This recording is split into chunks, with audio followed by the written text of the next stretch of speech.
response to this from their services. There's thousands of sailors, Coast Guardsmen, soldiers, airmen, Marines involved in this operation.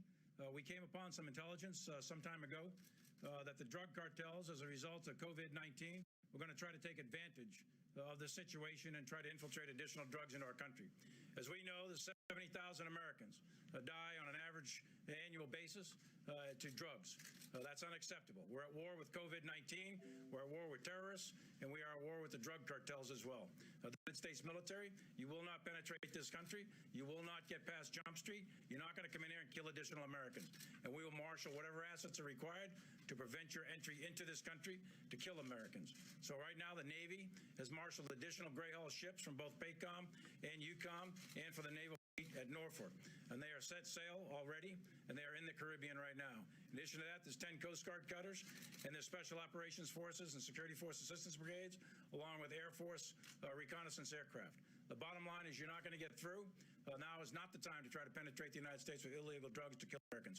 With the United States military, we will defend our country regardless of the cost. Thank you, Mr. President. Thank you, Secretary. Thank you, Mr. President. Thanks for your decisive leadership as we confront this unprecedented challenge posed by coronavirus. And I'd like to thank you for your support for this important initiative, and thank all of the Secretary of Defense and all the services for taking on this important initiative. Obviously, during this crisis, above all else on COVID-19, but at the same time, our law enforcement and national security work must go forward, protecting the American people from the full array of threats. For the Department of Justice, one of our highest priorities must remain destroying the Mexican cartels. Their trafficking is largely responsible for the deaths, as we all know now, of 70,000 Americans a year. And also the costs of this don't count the destroyed families, the destroyed lives, the draining of our national treasure as state budgets are crushed by the burden that this narcotic trafficking causes. The president has made clear that we are in this fight against the cartels to win, and that we are not interested in half measures, and that the threat posed by the cartel is not just a law enforcement threat, but a national security threat as well. And in December, building on your success with the Mexican president in forging a cooperative relationship in the area of immigration, you asked me to go down and meet with the President, Lopez Obrador, and our Mexican counterparts to see if we could also establish a more comprehensive and coordinated effort with the Mexicans in confronting the cartels. And we've had some successful visits and discussions, and currently have an array of activities underway against the cartels. And we anticipate, along with the Mexicans, that these are going to bear fruit in the months ahead. But it quickly became clear that we can obtain the most immediate results, the best bang for the buck, where we increase the assets involved in interdiction on both the Pacific and Atlantic side of Mexico and the Central American countries. For years, the cartels have been using these sea routes to take the cocaine up from principally Colombia, now also out of Venezuela. And these sea routes on both coasts have become the primary means of bringing cocaine up to the United States. Because of the superb work done by the Defense Department and our intelligence community, we know exactly, most of the time, where these traffickers are at sea. But we're have been up till now, significantly limited in our ability to interdict because of the numbers of the assets we have deployed. Prior today, this limitation meant we could only intercept a fraction of the traffickers and the various boats that were detected. Now double our capacity, and we are talking about hundreds of tons of cocaine now we're now in a position to seize. So this is going to radically improve our interdiction efforts and put tremendous pressure, we think, on the cartels. And the effort that Southcom is undertaking is going to save lives by taking drugs off the street. Last week, I announced the unsealing of charges of narco-terrorism, drug trafficking, and other crimes against the former Maduro regime, 16 members of that regime, and their involvement in trafficking of 250 metric tons a year.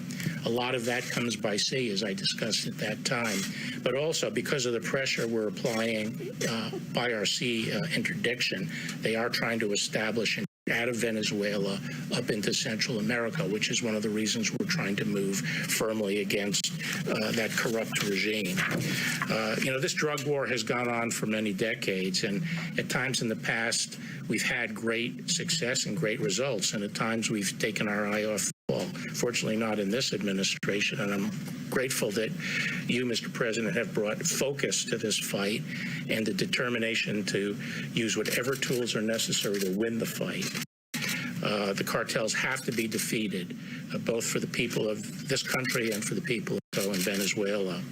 So I'd like to thank you again, Mr. President, Secretary Esper, for providing the wherewithal required to help win this war against the cartels and others who seek to send illicit drugs into our country. And with that, I'd like to introduce Ambassador Ryan.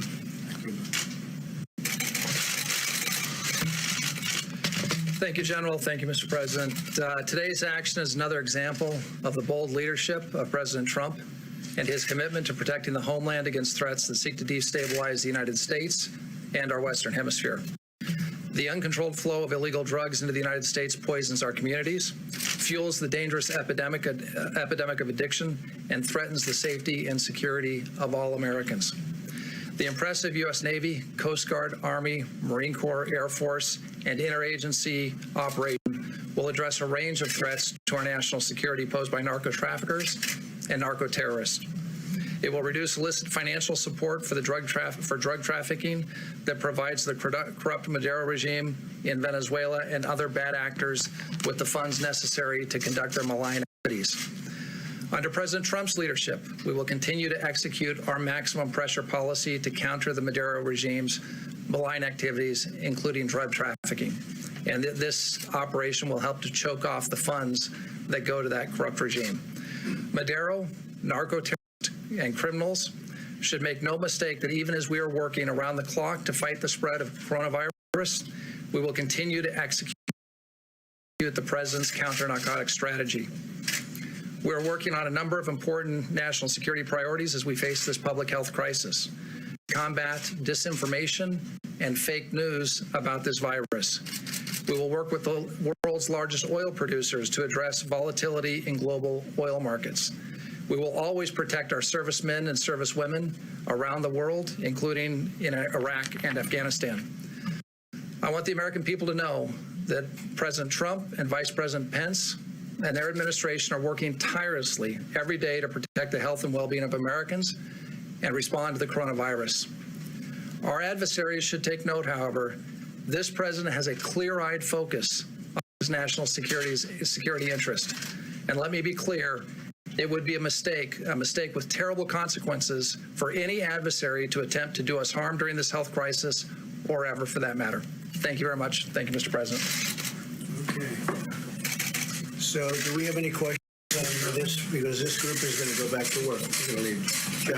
Question either for you, Mr. President, or Secretary Esper. What has changed that is allowing these assets to be deployed now, whereas General Barr said we're not available? Well, for a long time, we've had a lot of drugs coming into our country, and it's not that it's increased. We've probably got it down a little bit, but it's still a tremendous number. Families are being ruined, lives are being ruined.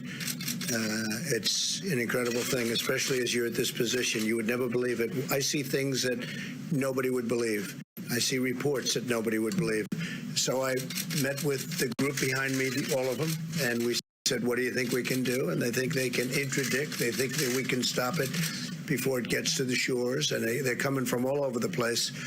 And we have incredibly talented people. So I think I'm going to let Mark just give him a little bit of an answer to that. but we just want to see if we can stop a good percentage of the drugs coming into our country. Sure thing. Thanks, Mr. President. So first of all, it's simply a matter of prioritization. The President's given us very clear guidance on what's important to him and protecting the American people. And as some of you know, I began a review months ago looking at all of our different geographic combatant commands and looking at where we can free up time, money, and resources to put into other endeavors. In this case, we had scrutinized our inventory fairly closely. The Chairman Milley did a great deal of work on this with Admiral Gilday, and we felt that there was no risk to the fleet, to our operations, to free up, in this case, naval ships. We also freed up aircraft and other assets to apply them to this presidential priority. And, of course, the Coast Guard did the same. So it was a very good operation. We feel this is very important to the American people and completely in line with the President's direction. And how long will you be able to keep up this operational tempo? Well, it depends. What we're going to do is we're going to run it for some matter of time. I'm not going to disclose how long that will be, and then we will assess it, and then we'll make adjustments from there. We may increase, we may decrease, we may sustain as is, but this will be an assessment we will do as an agency team. We'll report back to the President, and we'll take further guidance from there.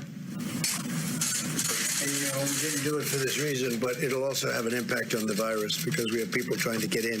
So not only drugs, but now we have a new phenomena, and that's at least for the next, hopefully, short period of virus, so we'll be able to have an impact on that too, please. Yeah, Mr. President, could you expand on that a little bit, because you tie it to COVID-19, saying that these drug cartels were taking advantage of the situation, of this pandemic. How exactly? Well, because we're focused on so many other parts of the country and even parts of the world.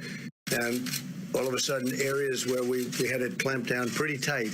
In fairness, you know, the wall is up to about 160 miles already. And any areas where we have that wall, it's for the most part contiguous. We have fill-ins, but we're up to 161 miles exactly. And any place where you have that wall, other than walking around it on the edges, it's stopping everybody cold. I mean, we're stopping. Nobody's seen anything like it. That's how good it works. And the other side knew it worked that well, because everybody was for it 5 years ago. All of a sudden, they changed. It's had a tremendous impact.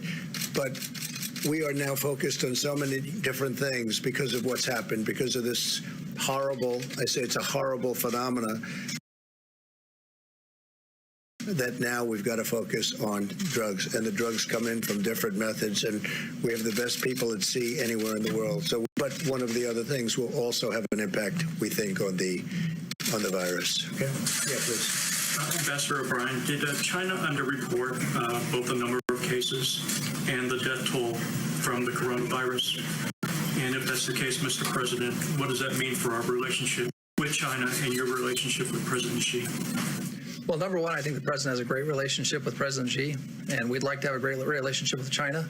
Unfortunately, we're just not in a position to confirm any of the numbers that are coming out of China. There's no way to confirm any of those numbers. There's lots of public reporting on whether the numbers are too low. You've got access to those reports that are coming out of Chinese social media and some of the few reporters that are left in China. We just have no way to confirm any of those numbers. Thank you. We really don't know. How do we know whether they underreported or reported however they report? But we had a great call the other night. We're working together on a lot of different things, including trade. They're buying a lot. They're spending a lot of money. They're giving it to our farmers. They're paying our farmers for the product. So, you know, we're gonna continue that along. John, yeah? I have another one, sir. You tweeted earlier today that there was covered intelligence that there is a sneak attack being planned against American troops, American assets in Iraq. Are we talking about Kataib Hezbollah again?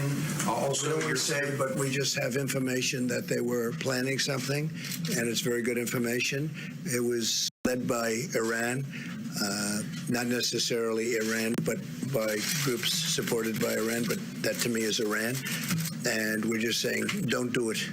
Don't do it. It would be a very bad thing for them if they did it. The last time they did do it in early March at Camp Taji, there was a response from the military against Kataib Hezbollah and Kataib Hezbollah alone. That was a very powerful response, by the way. That response knocked out 5 different places, but it also took out a lot of very bad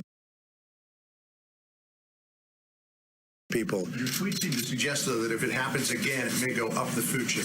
Well, that was a very big response. You know, we knocked out a lot. We looked. They hit one site. We hit 5 big ones in ammunition sites. You saw that. You saw what happened. And I won't say how many people were killed, but some bad people were killed, and a lot of them. That was a big response. But this response will be bigger if they do something. Yeah, you had one, please. Yes, thank you, Mr. President. Just going back to your conversation with President Xi, wondered if you received an intelligence report that talked about the discrepancy in the numbers, and if you addressed that with We have not received that, but their numbers seem to be a little bit on the light side, and I'm being nice when I say that, relative to what we witnessed and what was reported. But we discussed that with him, not so much the numbers as what they did and how they're doing. And we're in constant communication with, I would say the biggest communication is myself and President Xi. The relationship's very good. We have, look, they're spending, they will be spending when things even out. This is obviously a little bit of a hurdle, what's happened over the last month. But they'll be spending $250 billion buying our product, $50 billion to the farmers alone, $200 billion to other things. They never did that before. So we have a great trade deal, and we'd like to keep it. They'd like to keep it, and the relationship is good. As to whether or not their numbers are accurate, I'm not an accountant from China. explain things at all in terms of the trade deals?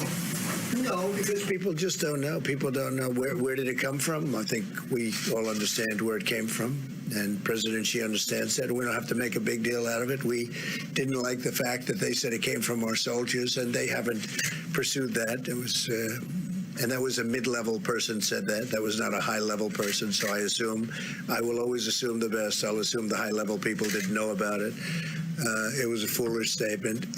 So, look, the relationship with China is a good one, and my relationship with him is really good.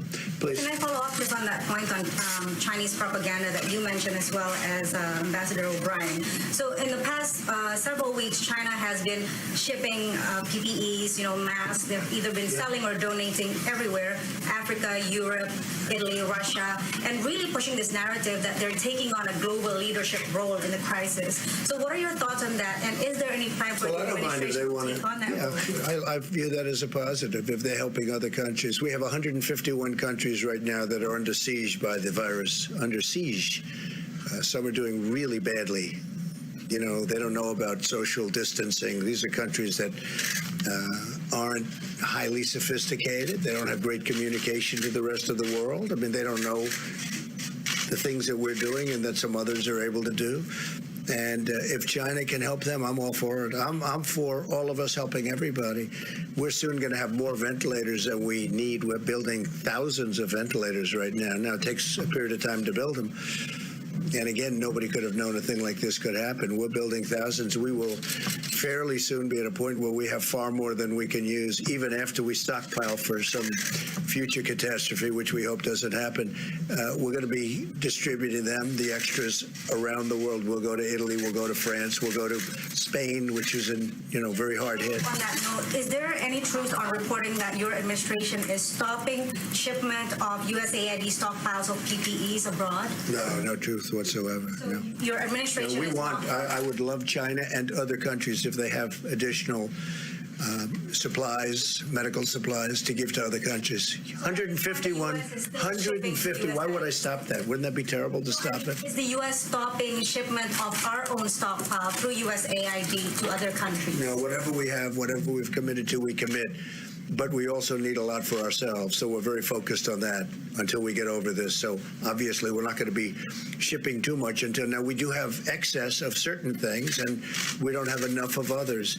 I just had a great talk today with the Doug McMillan from Walmart, and I gave him a very, very big order for gowns, for protective gear, for the doctors, for the nurses, for everything, and he's actually very excited about it. He's the biggest purchaser of this kind of thing, of anything probably in the world, and he is very excited about it. And he said, what size? I said, it's almost unlimited. When you look at these hospitals, the amount that they order, you almost say, how could they possibly use so much, whether it's masks or the protective gear? But we are supplying a tremendous amount, and we just ordered a lot from Walmart.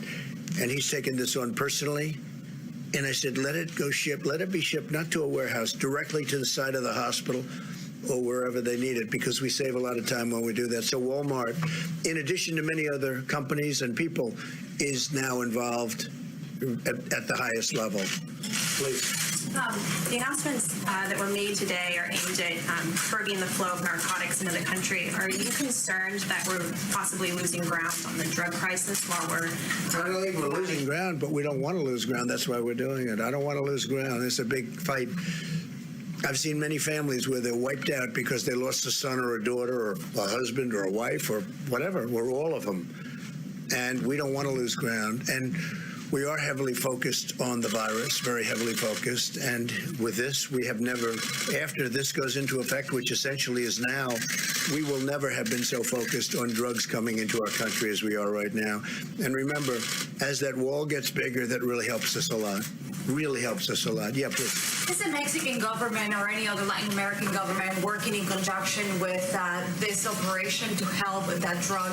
Many of the governments are, and Mexico in particular is. And Mexico right now we have 27,000 Mexican soldiers on our southern border, keeping people out of our country. And very few people are coming into our country right now. And as we complete, again, the wall, in addition to the 27,000 soldiers, it's a very tough place to come into. When I took over, people were coming in and they were bringing whatever they wanted. They were bringing drugs of any type, and now it's very hard for them, and it will get harder and harder. But the president of Mexico is a great guy who's really helped us a lot. 27,000 soldiers, 27,000 Mexican soldiers. And you remember when I first took over, they had all of the caravans coming up with 10,000, 15,000 people in the caravans. They were marching through Mexico. That's not happening anymore. Please, in the back. Mr. President, are narco militants such as the FARC 57th Front out of Colombia or the Maduro regime, do you know if they're working in conjunction with the Mexican cartels? Is there any intelligence indicating that? I cannot tell you that.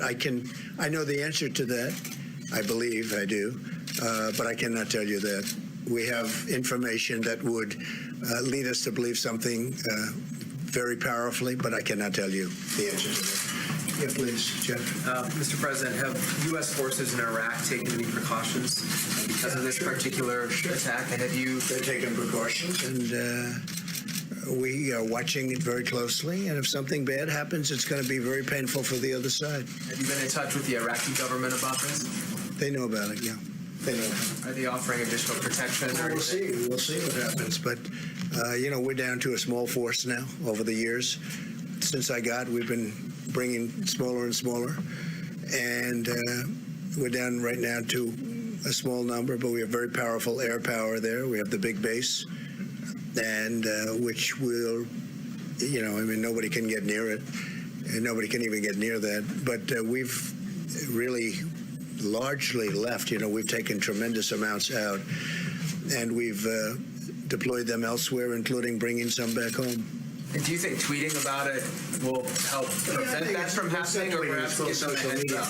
It's social media. It gets out. I have, hundreds of millions of people. Number one on Facebook. Did you know I was number one on Facebook? And I just found out I'm number one on Facebook. I thought that was very nice, for whatever it means. It represents something, and when I can explain to people, just don't do it. It's going to be bad if you do. It's going to be really bad. They don't need to do it. They have enough problems. Iran has enough problems without doing that. But we've been pulling back very substantially over the last year in Iraq. And so, that's the way it is. You said before you don't want to give the enemy, whoever that is in this case, a heads up. Do you feel like maybe you did? No, I'm just giving them a warning. It's not a heads up. I'm giving them a warning. There's a big difference. I'm saying if you do anything to hurt our troops, they're gonna pay a price. No, they did last time. As per the question, they did last time. We didn't make a big deal out of it, but we hit very, very hard 5 massive, major ammunition sites, and a lot of people went with it. A lot of bad people, a lot of enemy went with it. And we didn't want to make a big deal out of it, but they paid a big price. They'll pay a much bigger price this time if they do anything. We have Admiral Gilday here. Perhaps we could ask a question about what the plans are for the Roosevelt, sir. Sure. In terms of the Roosevelt, we're making great progress in terms of testing and also moving people off the ship. So in the past day or so, we've moved over 1,000. That number will increase to more than 2,700 by Friday as we continue to increase the testing as well and fly those samples off. So we're getting after it pretty quickly. And will the ship remain fully operational? It is fully operational now. And will remain so? It will remain so. As a follow-up to that, what protocols are you putting in place to help mitigate the spread of coronavirus among servicemen and women who live in the working post? Across the fleet, before we have any ships getting underway for training exercises, for deployments, they're spending those sailors are spending 14 days in quarantine before they get underway. We've increased the amount of testing equipment as well as physicians on board our ships at sea. So we've taken additional steps since the beginning of the COVID Not too crisis. many people are going to be getting off at various ports anymore. Right? I think we probably have decided on that. You mean civilians? Military people. I want to add one. I'd like to add one thing to that. There seems to be this narrative out there that we should just shut down the entire United States military and address the problem that way. That's not feasible. We have a mission. Our mission is to protect the United States of America and our people. And so we live and work in cramped quarters, whether it's an aircraft carrier, a submarine, a tank, a bomber. It's the nature of our business.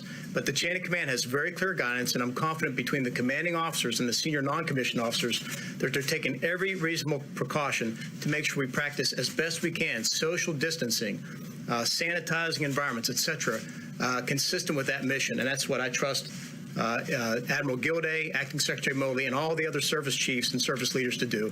And I'm confident we'll do that because keep in mind, we have a job to do and we will continue to do it, defend the United States of America. Mr. President, you mentioned the stockpile earlier. The Washington Post reported today that the U.S. stockpile is nearly depleted of PPE. Is that the case? And if so, how are you planning to mitigate because that? we're sending it directly to hospitals. We don't want it to come to the stockpile because then we have to take it after it arrives and bring it to various states and hospitals.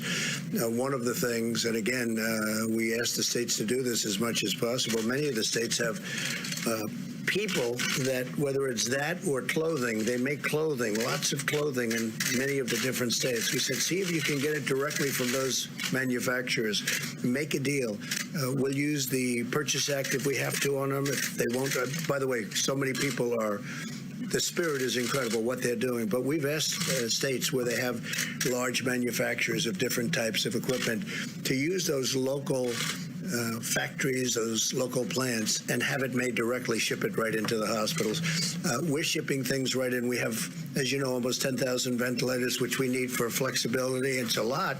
It sounds like a lot, but it's not, because as you see on the board from yesterday, as this scourge, as this plague, as this virus moves, it moves very fast. And we don't know yet whether we're going to need it in Louisiana, in New York, and wherever it may be. So we're ready for it. We're totally ready for it. We're going to be shipping out. We've already agreed to ship out over 1,000 today to different sites, different locations. But we have to have the flexibility of moving the ventilators to where the virus is going. And we'll be able to see that, we'll be able to see that from charts a couple of days in advance. So right now we have a nice pile of ventilators. We have a lot more coming in. We have I think we have 11 companies making ventilators right now. Very good companies, and they're making them. You know about Ford, you know about General Motors, but we have a lot of companies making the ventilators right now. So now the question is, when you make one, it doesn't get made in 15 minutes. It's not, a mask can go quickly. A ventilator takes time to build. It's very, very, as we discussed, it's complex, it's big, it's expensive, et cetera.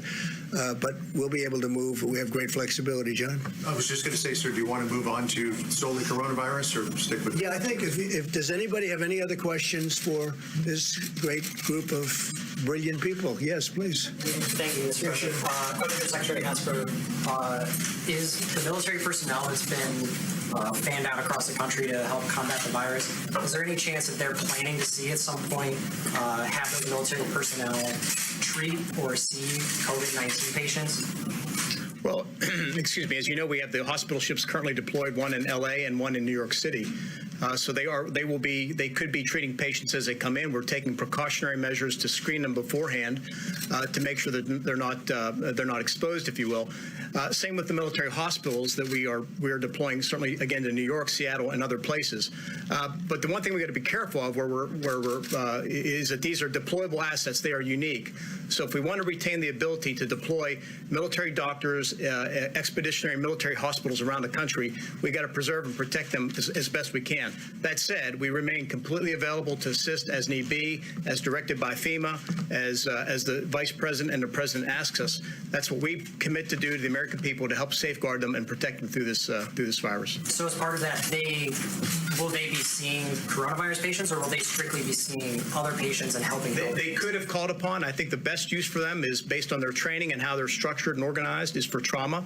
We can take the load off of hospitals with regard to their trauma patients, thereby freeing up rooms, and other doctors, particularly doctors who are, respiratory nurses or doctors who deal with infectious disease, to treat those type of patients. So I think it's the best use of our resources. But again, if push comes to shove, we're prepared to do what we have to assist the American people, at the same time preserving the medical capability we need to support our operation deployed forces abroad. We're looking at doing 2 additional brand new hospital ships, because these ships have really, they've really struck a blow, very positive blow for what they're doing, going into Los Angeles, going into New York.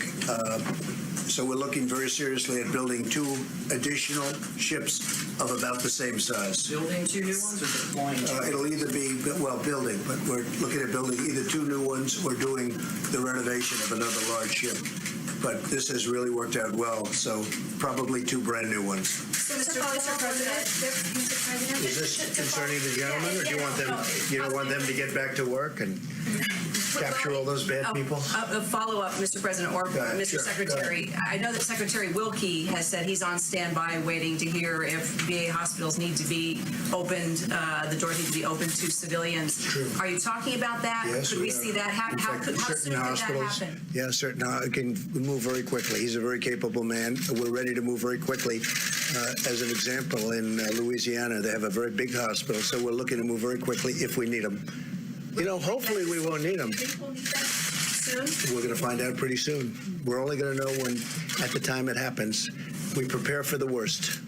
We are preparing for the worst. Unfortunately, that's the way we have to look at it. Just to follow up on the purpose of these naval ships, you mentioned something about, treating trauma patients. And I'm just curious, what about things like, giving birth? Would mothers be expected in New York, for example? Well, as I understand, they're not doing that on the ship. That's the one thing they're not doing outside of the COVID-19. They're not doing that. The birth of a baby not being done on the ships. Okay. Can I have a follow-up question with Attorney General Barr, please? This has to do with the visa restrictions on immigrant doctors. Is the administration considering easing the restrictions or waiving restrictions for doctors with J1 or H1 diseases so they can help other doctors during this crisis? Actually, the immigration laws are no longer under the administration of the Department of Justice, and I haven't been participating in any of those discussions. What about you, Mr. President? Can you respond to that question, Mr. President? To Secretary Esper, the WHO, this is on the topic of coronavirus in Iran. The WHO confirms that Iran is vastly underreporting its coronavirus cases, not just cases, but fatalities. According to on-the-ground estimates, that might be as high as 15,500 deaths. 32 commanders in the military in Iran are now confirmed either in dire condition or dead. You have 8% of the parliament now down with coronavirus. So is Iran's soundings of aggressions today that President Trump just tweeted about, do you think strategically, is that a bluff on their part, or is this a sign of very clear desperation? Where are you strategically on that? Well, first and foremost, we empathize for the Iranian people. I mean, they clearly have been hit hard. As you know, I think the president's spoken about it, certainly Secretary Pompeo. We've offered assistance. We've offered medical supplies, et cetera. They have refused that. I think if the Iranian regime put more interest in terms of taking care of their people in the context of this virus, they would be better served. Instead, the Iranian regime continues to want to spread its malign activities throughout the region. They want to continue to send out the Quds Force and others to cause problems throughout the region. We know that in one way, shape, or form, they're either resourcing, directing, approving, or whatever operations for Shia militia groups in Iraq that are targeting American forces. So I think at the end of the day, again, I feel deep concern for the Iranian people. The important thing is the Iranian government should focus on them and stop this malign behavior that they've been conducting now for over 40 years. I think the entire region and certainly the Iranian people would be better off for it. And I happen to think they want to make a deal. They just don't know really how to start. And they've been given some bad advice by former Secretary Kerry. Some very bad advice. And I really think they want to make a deal, which is the Logan Act, but we'd have to look at the Logan Act. All you have to do is take a look. I think they've been given very bad advice by Secretary Kerry. I think they're dying to make a deal. Look, their country's in trouble. Their economics are shot. They've got a lot of bad things going. I think they'd like to make a deal. They can get it settled very quickly. No nuclear weapons. No nuclear weapons. They can't have nuclear weapons. It's very simple. Okay, let's let these folks get back to work. Is that okay? Thank you all very much.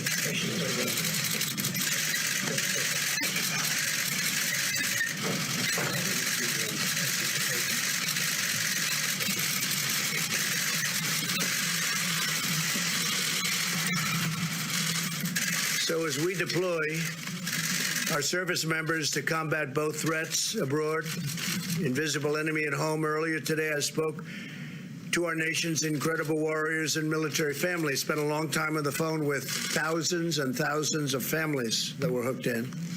In order to stop the spread of the virus, some of these families have delayed planned moves to their next duty station. And in other cases, military families are also waiting longer to welcome home their heroes from deployment. There's a tremendous burden to bear, and the families have been involved with us for so long, and they are incredible. Without the families, they couldn't be the great service members that they turned out to be, and they understand that.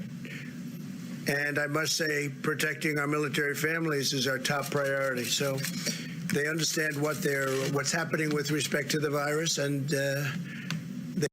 they understand it well. They've been fantastic. As Commander-in-Chief, I'm deeply grateful for our service members, their spouses, and their children, whose love, devotion, and sacrifice keeps America strong.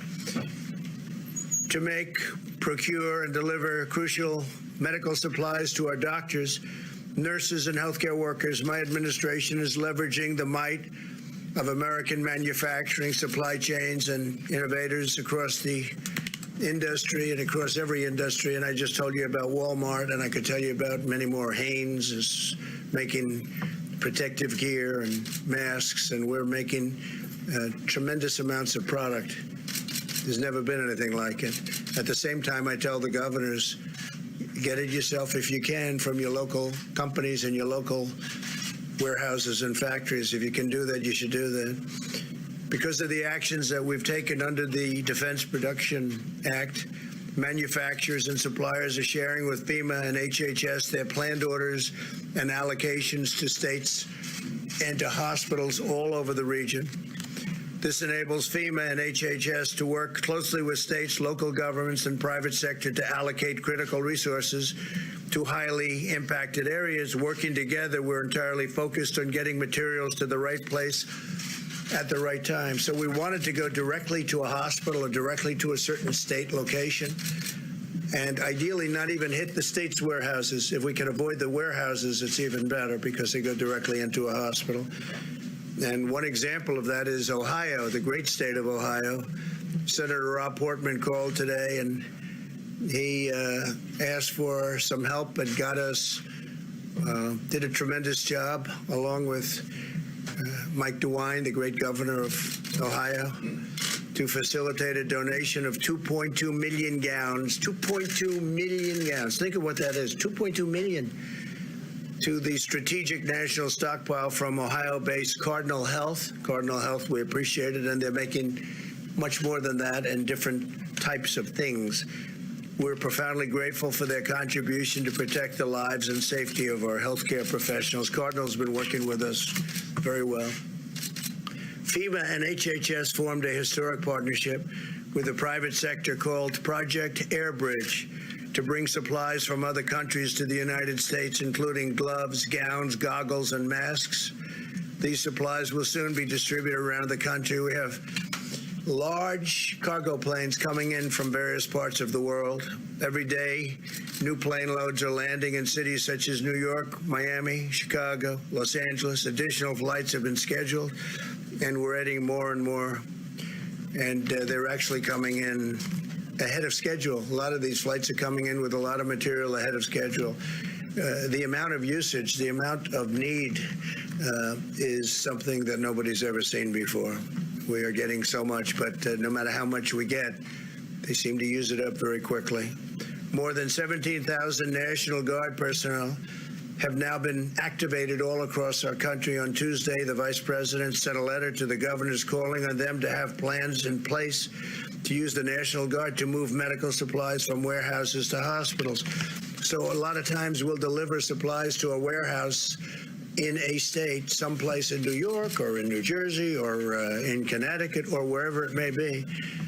And they're having difficulty getting it moved. So what we're doing, if we don't bring it directly to the hospital, is we've authorized, it was a special authorization, the National Guard to go into that facility and to move it for the state. So the National Guard is moving a lot of this equipment and medical supplies into a hospital or into an area where it's needed by the state.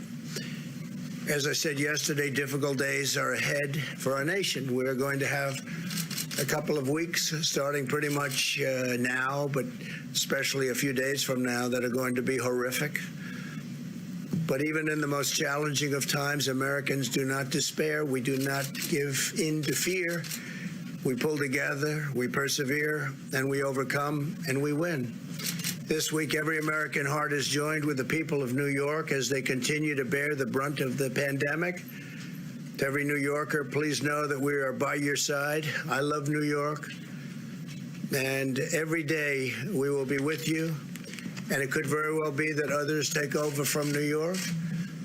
There are some areas, some hot spots in other states that are really exploding. Some, like Louisiana, were very late. And then all of a sudden, it was like an explosion. In confronting this deadly plague, America is armed with capabilities never dreamed of in past centuries. You look at 1917, the pandemic, it was something, ravaged parts of this country, but ravaged Europe, ravaged. They say 75 to 100 million. Some people say 50 to 75 million. People died. Think of that. And that was a long time ago, over 100 years ago. Many books written about the 1917, 1918 pandemic. Our doctors are poring over the virus genetic code, designing potential therapies and vaccines. Our planes are airlifting supplies from every corner of the earth. We're watching other countries, and they're watching us to see whether or not and who's going to be the first to come up with a cure or a remedy of some kind, or even a help, if it can help. And of course, a vaccine. We're looking very strongly for a vaccine. Johnson & Johnson is doing well, and other companies are doing very well. But our most powerful asset, our greatest weapon in this effort, is the spirit of our people. And we want to keep away, keep a distance, keep away. If you don't get it, that solves a lot of problems. If you don't get it, and you can't get it if you keep the distance. American spirit is unyielding, unwavering, and unbreakable. It's incredible. I've never seen anything like it, the way the people have pulled together, the unity of this country. So together we're going to win this war, and the sooner we do, the sooner we can begin to rebuild, and we're ready to rebound and return to normal lives. We went from the best economy in the history of the world, the best economy that this country has ever seen, the best employment numbers we've ever had, 160 million people working, almost 160 million, to a point where the professionals came to me and they say, "Sir, you're going to have to shut the country down." I said, "What does that mean?" They said, "Sir, you're going to have to shut it down." And we're going to build it up, and I think we're going to build it up fast. I think we're going to have a tremendous rebound. There's a great energy and a great pent-up demand. And as you know, phase 3 was terrific, and phase 4, what passed in Congress, and phase 4, if that happens, will be great. I already proposed paying almost zero interest on bonds, and I proposed a $2 trillion infrastructure plan, which would not only fix our roads and highways and bridges and tunnels and other things, but will also do something very good. It's called jobs. I'm also asking that restaurants and entertainment facilities go back to the old deductibility from corporations, where corporations can buy, because otherwise a lot of these restaurants are going to have a hard time reopening. It takes a long time, and they're going to have a hard time reopening. So we're asking for going back to deductibility, where corporations can buy and corporations can go out to lunch and they pay and they get a deduction on what they eat. They get a deduction on the bill, and the same with the entertainment. It's going to bring a lot of people back. I think it'll open up the restaurant business. People forget that years ago they had that, and when they got rid of it, when they ended it, for whatever reason, but they ended it, many restaurants went out of business. Many entertainment-type facilities went out of business, and now's a great time to bring it back. It was a terrible time for that business after they ended it, but this is a great time to bring it back. It'll keep our restaurants going. In fact, I think the restaurant business will be actually bigger and better than it is right now. So we're also talking about that. And now what we'll do is we'll take some questions, and I see Mike is back with some of the folks. That's great, Dr. Fauci. And we will, how are you? Thank you, Deborah. So we'll take some questions, and we make progress day by day, please. Mr. President, so yesterday you were talking about a friend you had who was in a coma. I'm sorry to hear your friend's going through that. But you said this is no flu. There's still some people who kind of think of this as the flu, and over the past month, you've compared it to the flu sometimes, saying treat it like the flu, or, treat it how we handle the flu. So what changed your thinking on that, or your language? I think the severity. I think also in looking at the way the contagion, it is so contagious. Nobody's ever seen anything like this, where large groups of people all of a sudden, just by being in the presence of somebody, have it. The flu has never been like that, and flu is contagious, but nothing like we've ever seen here. Also, the violence of it. If it hits the right person, and you know what those stats are, if it hits the right person, that person's in deep trouble. And my friend was the right person. When you heard about that with your friend, was that a turning point? Yeah, well, not a turning point. No, before that I knew how, because I'm seeing numbers and I'm seeing statistics that are, not exactly very good. So, but it hit him very hard. He's strong, a very strong kind of a guy, but he's older, he's heavier, and he's sort of central casting for what we're talking about, and it hit him very hard. I've never seen anything like it. Yeah, John? Mr. President, and maybe this question as well for Dr. Birx or Dr. Fauci, Senator Lindsey Graham tweeted last night, and we checked today, that there are still flights that are running between hotspots like New York and Detroit, New Orleans as well. A number of flights were completed today. Senator Graham's point is, if you're going to declare mitigation, should it not be full mitigation, and you stop people from traveling? Well, we're thinking about doing that. At the same time, we just, to start these airlines and to start this whole thing over again is very tough, John. It's very tough. And you have them going, in some cases, from hotspot to hotspot. If you notice, they're usually hotspot to hotspot. Very few flights, New York to Miami. But we're thinking, we're certainly looking at it. But once you do that, you really are clamping down an industry that is desperately needed. But how do you make that calculation as to whether or not you keep the industry afloat, or your risks spreading contagion? That is a calculation that we're looking at right now. We're looking at it very strongly. Please. So let me follow up to that, Mr. President. Not every governor has issued a stay-at-home order. All of you have made it very clear how important it is to stay home, that we are in a dire situation here, and that's how you stop the spread, is staying home. Sure. Why not take the power out of the hands of the governors, and you just issue a stay-at-home order for every state in this country? States are different, and I understand that governor of Florida, great governor, Ron DeSantis, issued one today. And that's good. That's great. But there are some states that are different. There are some states that don't have much of a problem. There are some, well, they don't have the problem. They don't have thousands of people that are positive, or thousands of people that even think they might have it, or hundreds of people in some cases. So you have to look. You have to look at states. You have to give a little bit of flexibility. I mean, if a state in the Midwest, or if Alaska, as an example, doesn't have a problem, it's awfully tough to say, close it down. So we have to have a little bit of flexibility. Look, we're helping governors. We're really here to help governors. They're the front line of attack. And that includes in purchasing, by the way. We're here and we're backing them up. And there's never been a backup like we've given them. We've given them billions of dollars worth of things, medical supplies and ventilators, thousands and thousands of ventilators. We have thousands under construction right now. We have thousands ready to go in case they need it. There's never been anything like this. I mean, they've done really, the people have done incredibly. We're building hospitals all over the country. We're building hospitals right now at a rate that has never even been contemplated before. They're mobile hospitals, but they're really not mobile. I mean, they're incredible structures. But we're building many hospitals. Louisiana, New Jersey, New York, we just finished a massive hospital complex. And we also have medical centers built in New York. I mean, we're building hospitals at the rate that this country has never done before. And hopefully it's all going to work out.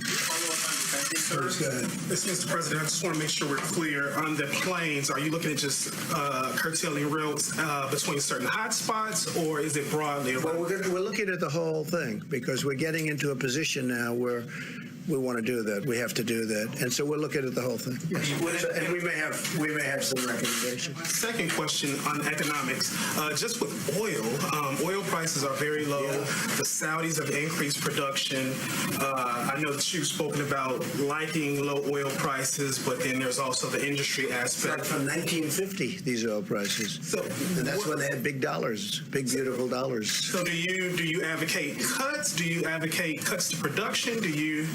Well, look, we have a great oil industry, and the oil industry is being ravaged. And as you know, Russia, and I spoke to President Putin, we had a great call. Russia, Saudi Arabia, I spoke with the Crown Prince, so we had a great call. But I think that they will work it out over the next few days. If you ask me, I think it's too simple not to be able to. They both know what they have to do. So I think I have confidence in both that they'll be able to work it out. But it has ravaged an industry worldwide, not here. I mean, worldwide, the oil industry has been ravaged. So there was a lot of oil production to start off with, and then on top of it, it got hit with the virus, and business went down 35, 40%. So that business is a tough one. And, you know, they have ships all over the sea. I told you yesterday, all over the sea, massive tankers that they're using for storage. They go out and they just sit there.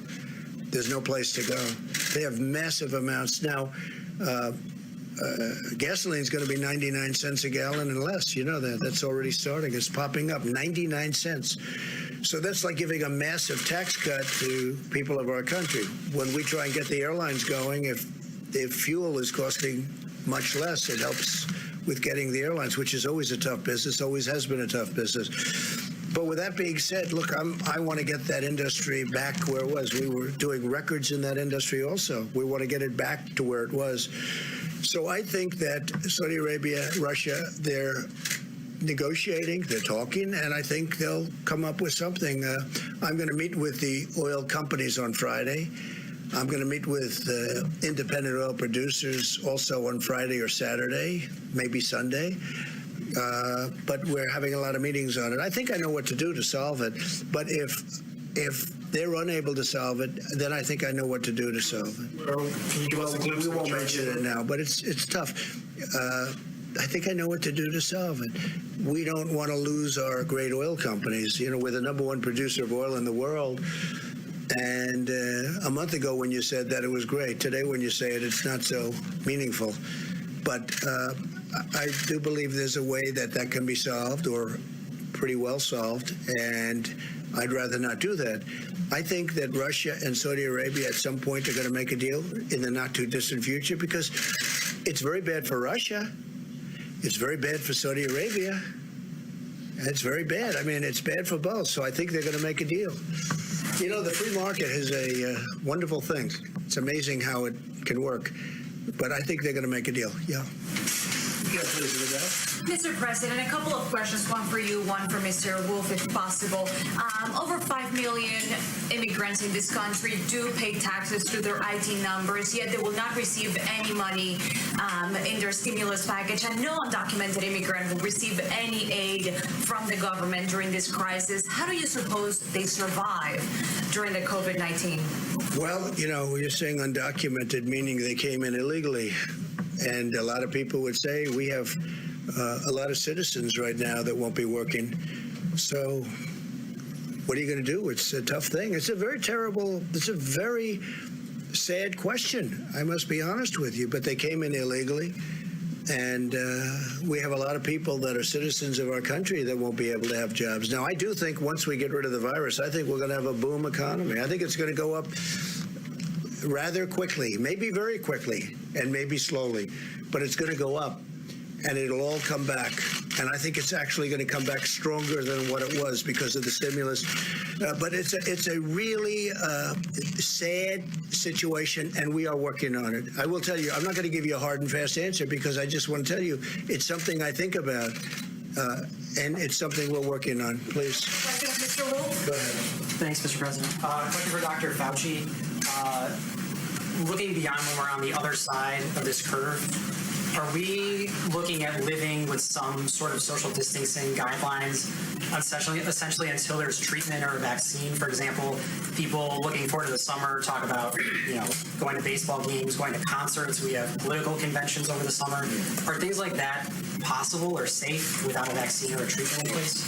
Yeah, I think if we get to the part of the curve that Dr. Birx showed yesterday, when it goes down to essentially no new cases, no deaths at a period of time, I think it makes sense that you're going to have to relax social distancing.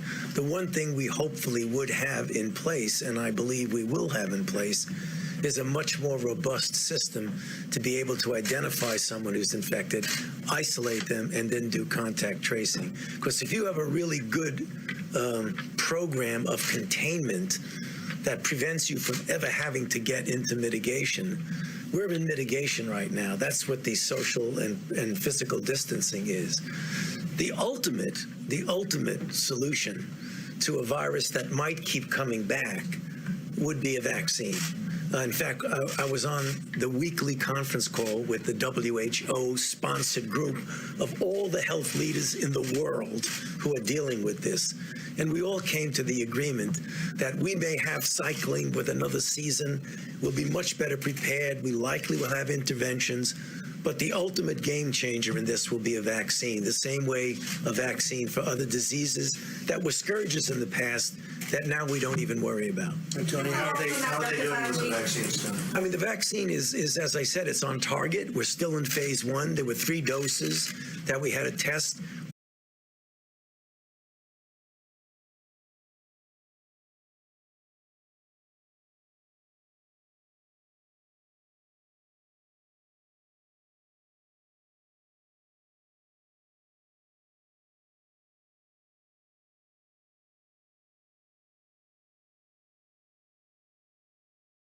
The number is to get immune globulin that you precipitate out of the plasma, and another is monoclonal antibody. It's based on the same principle of if you have a protective antibody, passive transfer of that could provide not only protection prophylactically, but also treatment. This is an old concept. In fact, immunology was born decades and decades and decades ago with the concept of giving passive transfer of serum to an individual to protect them from an infection. So I wouldn't be surprised if he and a number of other people are pursuing this. It's the right thing to do.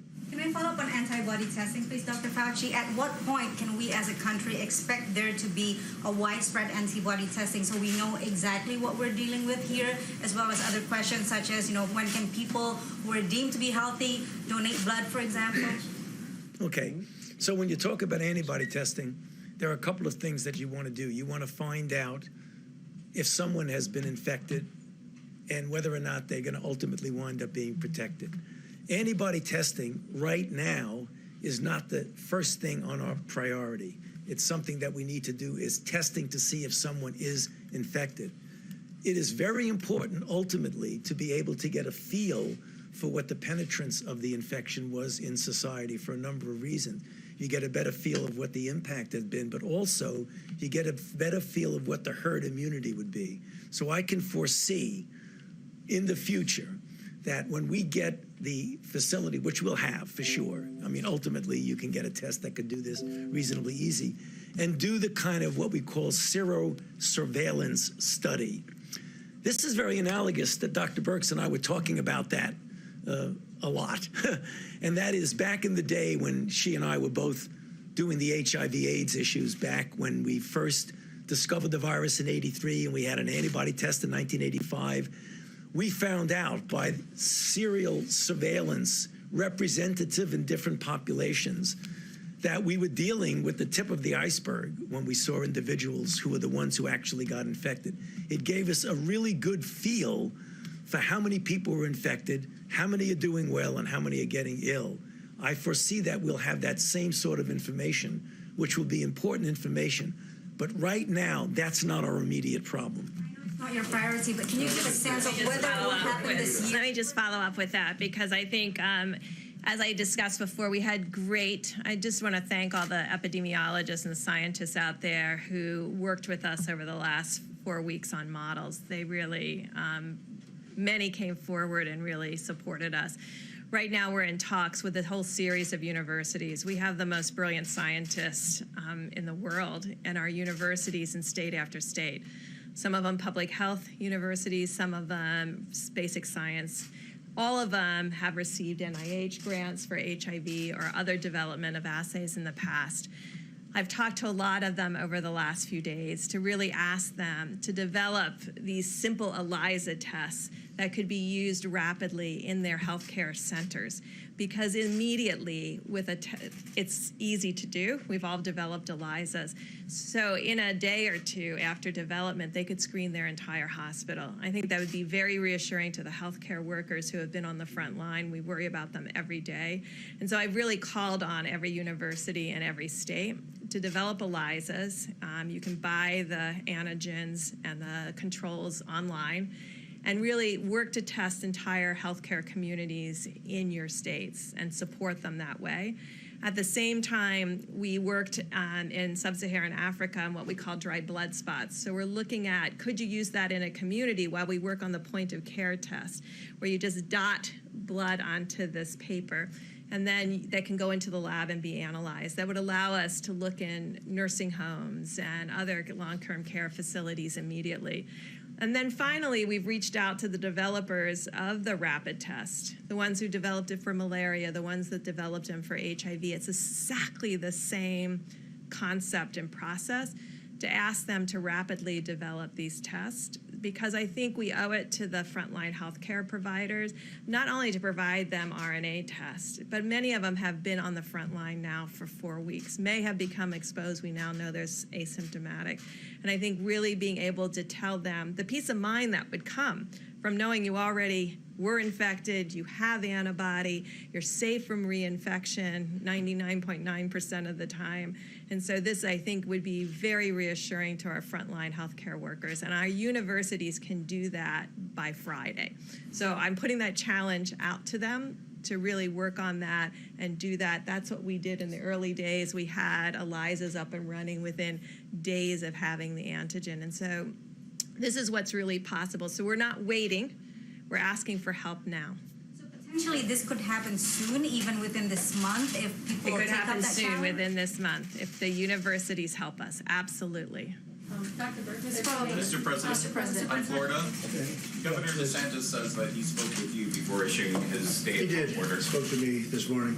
He has some loopholes in that for That I don't know. He spoke to me this morning. He for knows what religious he's doing. events, for example. Very good Large governor. religious groups can meet together. Now that doesn't really agree. Who can? religious groups, like churches can meet.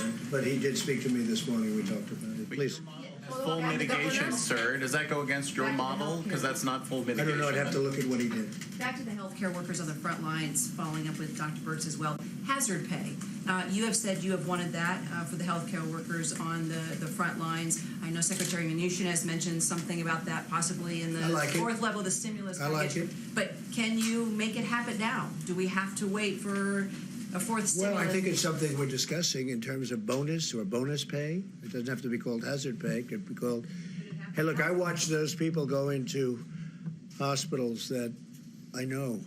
I talked about one of them, right? But I watch them walk into those hospitals, and they walk in men, women, young, middle-aged, not so many older ones.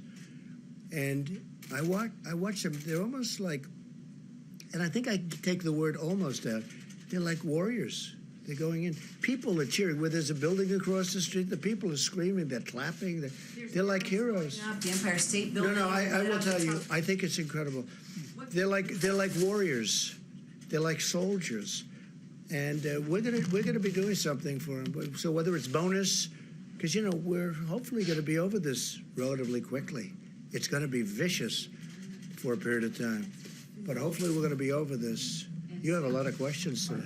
Look at you. You know this young lady behind you? Never met her before in my life. We're practicing social distance. That's good. That's a good idea. Makes our marriage strong. It's good for a marriage, right? There are a lot of people who are worried about getting sick, and do they end up in a hospital? People who are uninsured, and will they be crushed by medical bills? You were considering last month already in March, reopening the healthcare.gov exchanges. There has been a determination not to do that. Could you tell us what the rationale was behind that decision, and what you have as an alternative? Okay, they took that up under the task force, and maybe Mike, you want to say a few words about it? Well, thank you, Mr. President. And what I can tell you is that the President has made a priority from the outset of our task force work, make sure every American knows that they can have a coronavirus and they don't have to worry about the cost. And we were very inspired as well because of the President's engagement with the leading health insurance companies in the country, that now, so far, 2 of the top health insurance companies in America have announced that they're not only willing to waive copays on testing, and now testing is fully covered because of the bill the President signed for every American, but also that these 2 insurance companies have waived copays on all coronavirus treatment. And I can assure you that as Congress and the President and the administration begin to discuss the next piece of legislation, we're going to make sure that Americans have those costs compensated and covered. Our priority right now is ensuring that every American takes the 30 days to slow the spread to heart. The best thing we can do for one another, for our families' health, for the most vulnerable among us, is practice those mitigation strategies that the President outlined yesterday for the next 30 days. We're dealing with testing to make sure that every American can have a test that needs one. We're dealing with supplies, and we're making great progress in building personal protective equipment and ensuring that ventilators are available, particularly for the communities most impacted. But the American people can be confident that as we move into this, we're going to make sure that our healthcare workers are properly compensated for their extraordinary and courageous work, and we'll make sure that the financial burden on those who end up contracting the coronavirus and dealing with its most serious symptoms also can deal with those issues and deal with those costs. Understood, Mr. Vice President, but there will be people who don't have insurance who get sick before any of these mitigation efforts are put into place. And without opening the healthcare exchanges, where can they find insurance? People who aren't insured by these companies that are covering the cost of the copay, where can people go now to get health insurance if they get sick, before they get sick? Well, all across America, we have Medicaid for underprivileged Americans. And at the President's direction, the Center for Medicaid and Medicare Services has given unprecedented waivers for states to expand coverage for coronavirus testing and treatment. We've also extended waivers for Medicare administration to make sure that people have access to that coverage. But we're going to continue to bring opportunities to the president. The traditional systems of Medicaid, in particular, for the uninsured in America. Could you expand that to cover middle class people? I think what we're seeing health insurance companies do today, John, is really inspiring. I mean, one of the things that's characterized the president's approach here. That's for people who already have insurance. Well, one of the things that has animated and characterized the president's approach is the way he's engaged American businesses to step up and do their part. And as the president said many times, we're inspired by the spirit of American businesses. I was at a distribution center for Walmart today in Southern Virginia, and I saw the way this company that literally has already hired thousands of people. These workers are coming to work, the truck drivers are coming to work, farmers are working in the field. Grocery stores made a commitment to the president a month ago that no grocery store in America would close down. The food supply is strong. We're getting food on the table of every American. But it's because the president went to these leaders and said, we need you to step up and do your part. We engaged health insurance executives early on in this process to waive copays on coronavirus testing. And because of the engagement and, frankly, because of that patriotic and compassionate spirit that's being reflected, we've already seen two of the largest insurance companies in the country announce that they're going to be providing full coverage, free of charge, for coronavirus treatment. I fully expect, I think as the president does too, that we'll see more of that for people that have insurance. We'll continue to provide flexibility for Medicaid for people that don't have insurance. We'll make sure that Medicare has the flexibility to meet this moment. For seniors, when we remember that seniors with underlying health conditions are the most vulnerable to serious outcomes from the coronavirus. But we'll get through this using the full weight of the federal government and the full strength of the American economy. John, I think it's a very fair question, though, and it's something we're really going to look at because it doesn't seem fair. If you have it, you have a big advantage, and at a certain income level you do. I think it's one of the greatest answers I've ever heard. Because Mike was able to speak for 5 minutes and not even touch your question. No, I said that's what you call a great professional. But let me just tell you, you really are. It's really a fair question, and it's something we're looking at. Well, I mean, just in terms of a fair question, I always endeavor to ask fair questions, but this is a huge worry for people in this country who are in that donut hole.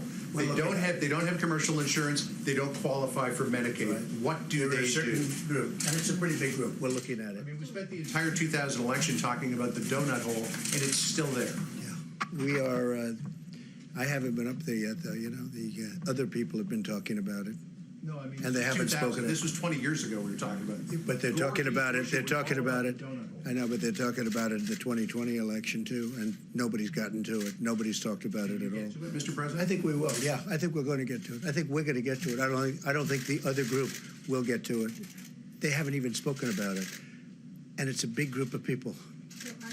Are you committing that there's something? No, I'm not committing, but it's something we're going to look at. I can't commit. I have to get approval from it. I have a thing called Congress, but it's something we're going to look at, and we have been looking at it.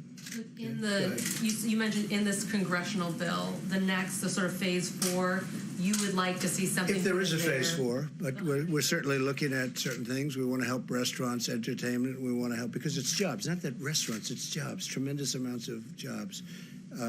So we're looking at that. We're looking at infrastructure. I mean, we think of it. We will have spent $8 trillion, and, you know, it's way back. We're way pulled back, but we will have spent $8 trillion in the Middle East, and yet our roads are in bad shape, our bridges, our tunnels, bad shape, and we're going to be the talk of the world again soon. But we want $2 trillion. We will have spent in the Middle East, and all we got out of it was death and cost. But all we got out of it was death. Millions of people.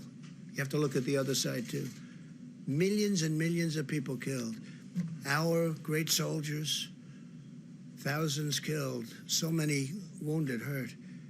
And yet when we want to go and fix a road someplace, we want to do what we want to do in our country. No, it's time that we spend money on our country. That's what we're going to do.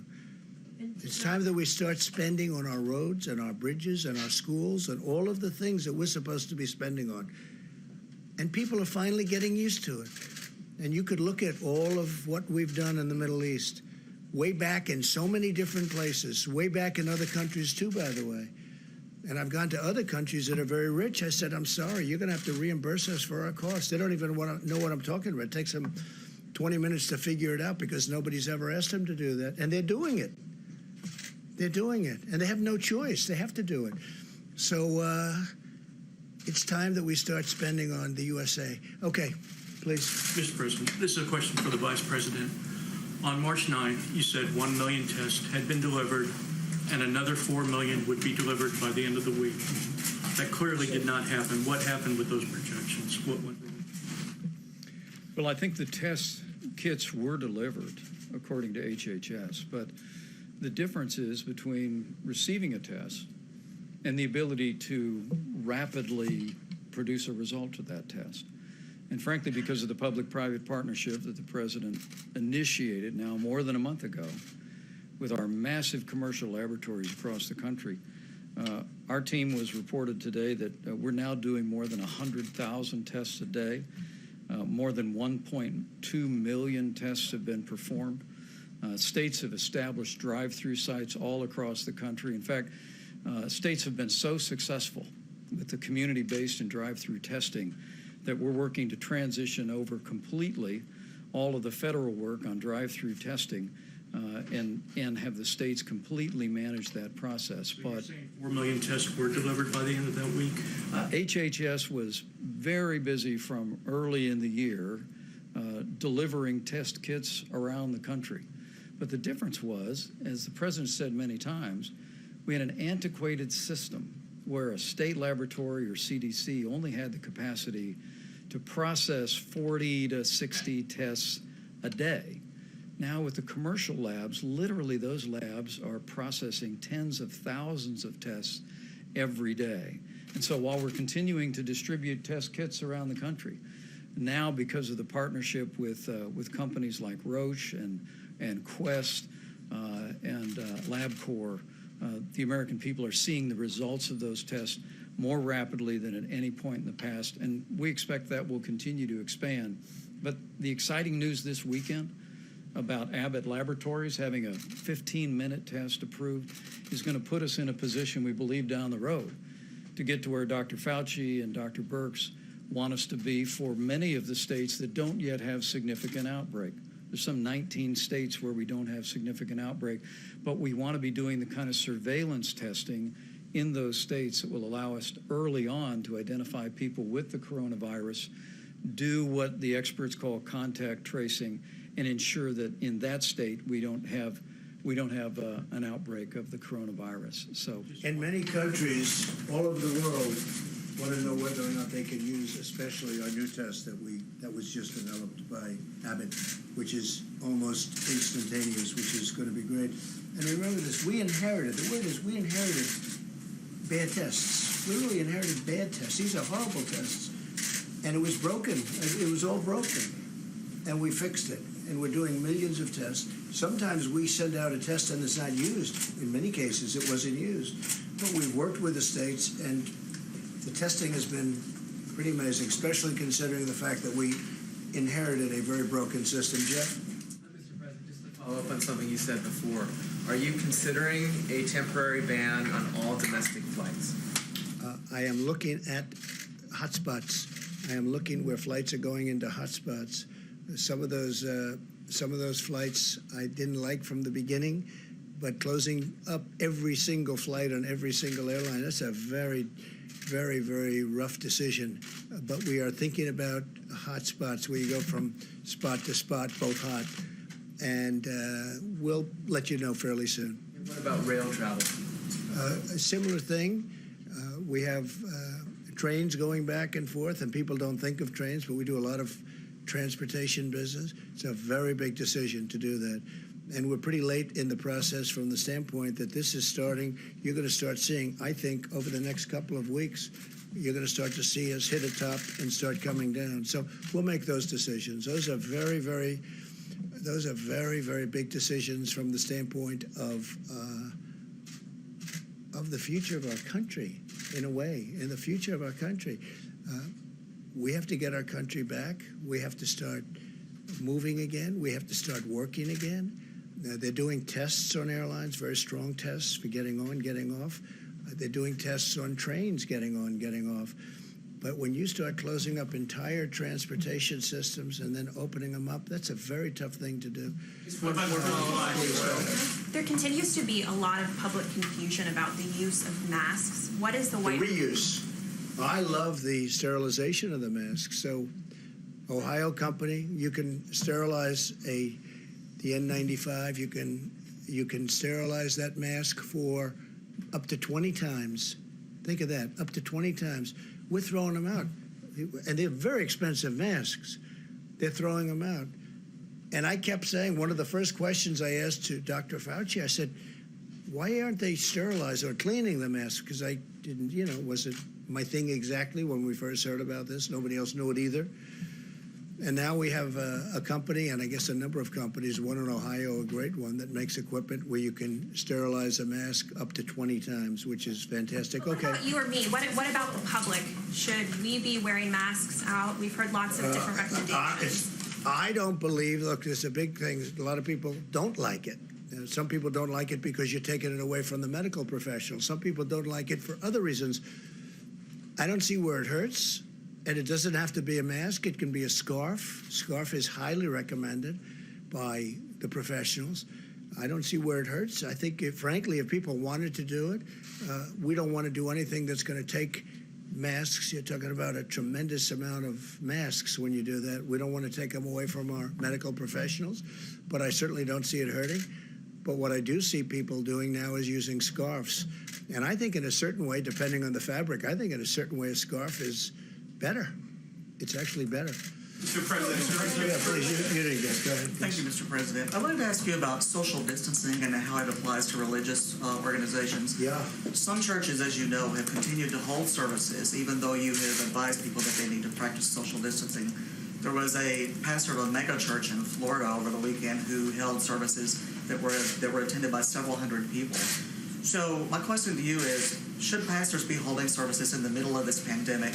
And even if they do, should Americans be going to church? Well, my biggest disappointment is that churches can't meet in a time of need. This is really a great time for churches to be together, for people to get together on a Sunday or whenever, any day, and meet.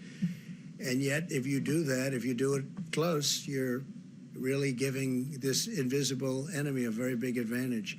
So it's the biggest, I think the single biggest disappointment is one of the reasons I said, wouldn't it be great just to pick a date as, I called it aspirational. An aspirational date would be Easter. And I will tell you, it's very, very disappointing. But again, you get too close, and if somebody's sick, you're going to probably catch it. So you have to be very careful. Yeah, just real quickly, Joe Biden's campaign came out with a statement today saying that Biden would be. Did he write the statement, or did some PR person write it? As far as I know, the campaign was wide awake, sir, and they sent out a statement that Joe Biden would be open to having a phone call with you to talk about the coronavirus pandemic. That's okay, sure. Would you take his call? Absolutely. You would talk to him about I'd love it. to speak to him, sure. He should be work able together? to. I always found him to be a nice guy. I don't know him very well, frankly, but I think he's probably a nice guy. No, if he'd like to call, I'd absolutely take his call. Okay, you could tell him. All right. But you have talked about the failings of the Obama administration in leaving you with empty shelves and no plans. Well, they have no ammunition. They have said you got rid of the ammunition. pandemic office and the National Security Council. We didn't do that. That turned out to be a false story. Now you're starting to go, what, are you working for CNN? I'm pointing out what they have said and what you have said. You were That's with all. Fox. Fox isn't so easy either. Don't kid yourself. Hey, look, John, let me tell you something. You know that's a false story. What you just said is a false story. This doctor knows it better than anybody. No, but you shouldn't be repeating a story that you know is false. All right, who's next? Please, go ahead. In the back, you didn't get it. Talk about Iran. And Iran is struggling with the virus. It's very sad what's happening in a Iran. broken economy. Under which conditions would you consider suspending, saying, U.S. sanctions? Well, look, we have to talk to them. I think we could work out a deal with Iran very quickly. All they have to do is call. I just think that, they're proud people, and the leadership is proud. They're proud, like all of us. We're proud. You people are proud. They're having a hard time picking up the phone, or they're having a hard time setting up the meeting. But they could fix their country pretty easily. And we don't want hostility. But if they are hostile to us, they're going to regret it like they've never regretted anything before, as per today's statement. But all they have to do is call or have somebody call. You know, there are channels where we can deal very easily. Again, I think that John Kerry did a tremendous disservice. I think he violated the Logan Act 100%. That's what I think. And I think it made it tough for them because they were dealing with him for years. It was a terrible deal. All of that money, $150 billion plus cash, plane loads of cash for a deal that was no good and was short term. Essentially, it was a short term deal. Who makes a deal for that kind of money and $1.8 billion in cash? I don't even know what that would look like. That would be, this room would have to be filled up 5 times with $100 bills, okay? Who makes a deal like this? And then on top of it, the deal's no good. All right, how about 1 or 2 more? Mr. President, Seattle police have reported a surge in calls about domestic violence. A number of groups have raised concerns. About Mexican violence? Domestic violence. A number of groups have raised concerns that the longer people are stuck at home, the more domestic violence cases there are going to be. Do you share those concerns, and what is being done to make sure? It's another cost of not getting our country working. I mean, some people are getting along great. I've also had the exact opposite question. Families are coming together. They're actually coming together. They haven't talked for a long time, and now all of a sudden they're talking again. They're loving each other. So I've heard that too. But I also have heard domestic violence much, at a higher level. And drug use because of, in this case, they'd lose their jobs. They had a great job. They had a great life. They have a great family. All of a sudden, a husband's told that he doesn't have a job anymore and he's got no money. And that brings drugs into it. That brings suicide into it. It's a terrible thing. We have to get our country going again. We did the right thing. We had no choice. We did the right thing. Other countries tried to use the herd or the herd mentality. It's just, something that doesn't work. If you look at, just to say, I heard Sweden gave it a shot and they saw things that were really frightening and they went immediately to shutting down the country. We did the right thing and we did it early. And we stopped other people from coming into our country early. But no, that's a cost. I've been talking about that. People say, what are you talking about? But you'll have that. You'll have domestic violence. You'll have violence. You'll have suicide. You'll have drug addiction. A lot of people are going to be lost. We want to get this open as soon as we can. I'll be the happiest person. So will you, everyone in this room. Happy when we get the word that this is the time and we have our common sense and they'll give me a decision or they'll be making certain statements, and I think I'll know how to interpret those statements very well. I'll be with Mike. I'll be with the task force. I'll be with a lot of very talented people, including the 2 people on stage with us. But I look forward. That'll be a great day. All right. How about 1 more, please? Can I ask a question of Mr. Wolf? Can I ask a question? Sure. Mr. Wolf? Check. What is the current contingency plan in ICE detention centers where cases of COVID-19 are already popping up? Some people have been released. Is there a contingency plan, and would you release the most vulnerable people like children and the elder? Well, ICE looks at, on a case-by-case basis, even well before COVID, on looking at certain detention facilities and determining on a case-by-case basis if they do need to release individuals. And when we do that, we often put them on alternatives to detention as well. In the case of COVID, we're looking at vulnerable populations, and again, ICE is doing that in conjunction with CDC and other medical professionals. And in some cases, we do need to do that for the health and safety and the well-being of those detainees. But again, that's a case-by-case basis. We're not going to make any blanket statement that we're going to release individuals of whole groups at a time. So it's really important, and I've said it twice now, it's really a case-by-case basis, determining the health of that particular population or detainee, the facility they're in. Different facilities have different capabilities, whether it's an ICE-owned facility or it's a contractor-owned facility. And so we're certainly doing that. We're doing that today. We've been doing that for the past several weeks. Did you say how many have been released? While you're up, could you talk about how tight that southern border is right now? Absolutely. We continue to build miles of the wall every day. We're up to over 150, I believe. We're continuing to build new miles of wall. And a lot of folks ask about replacement wall or new miles. And it's a new capability on our southwest border that we haven't had before.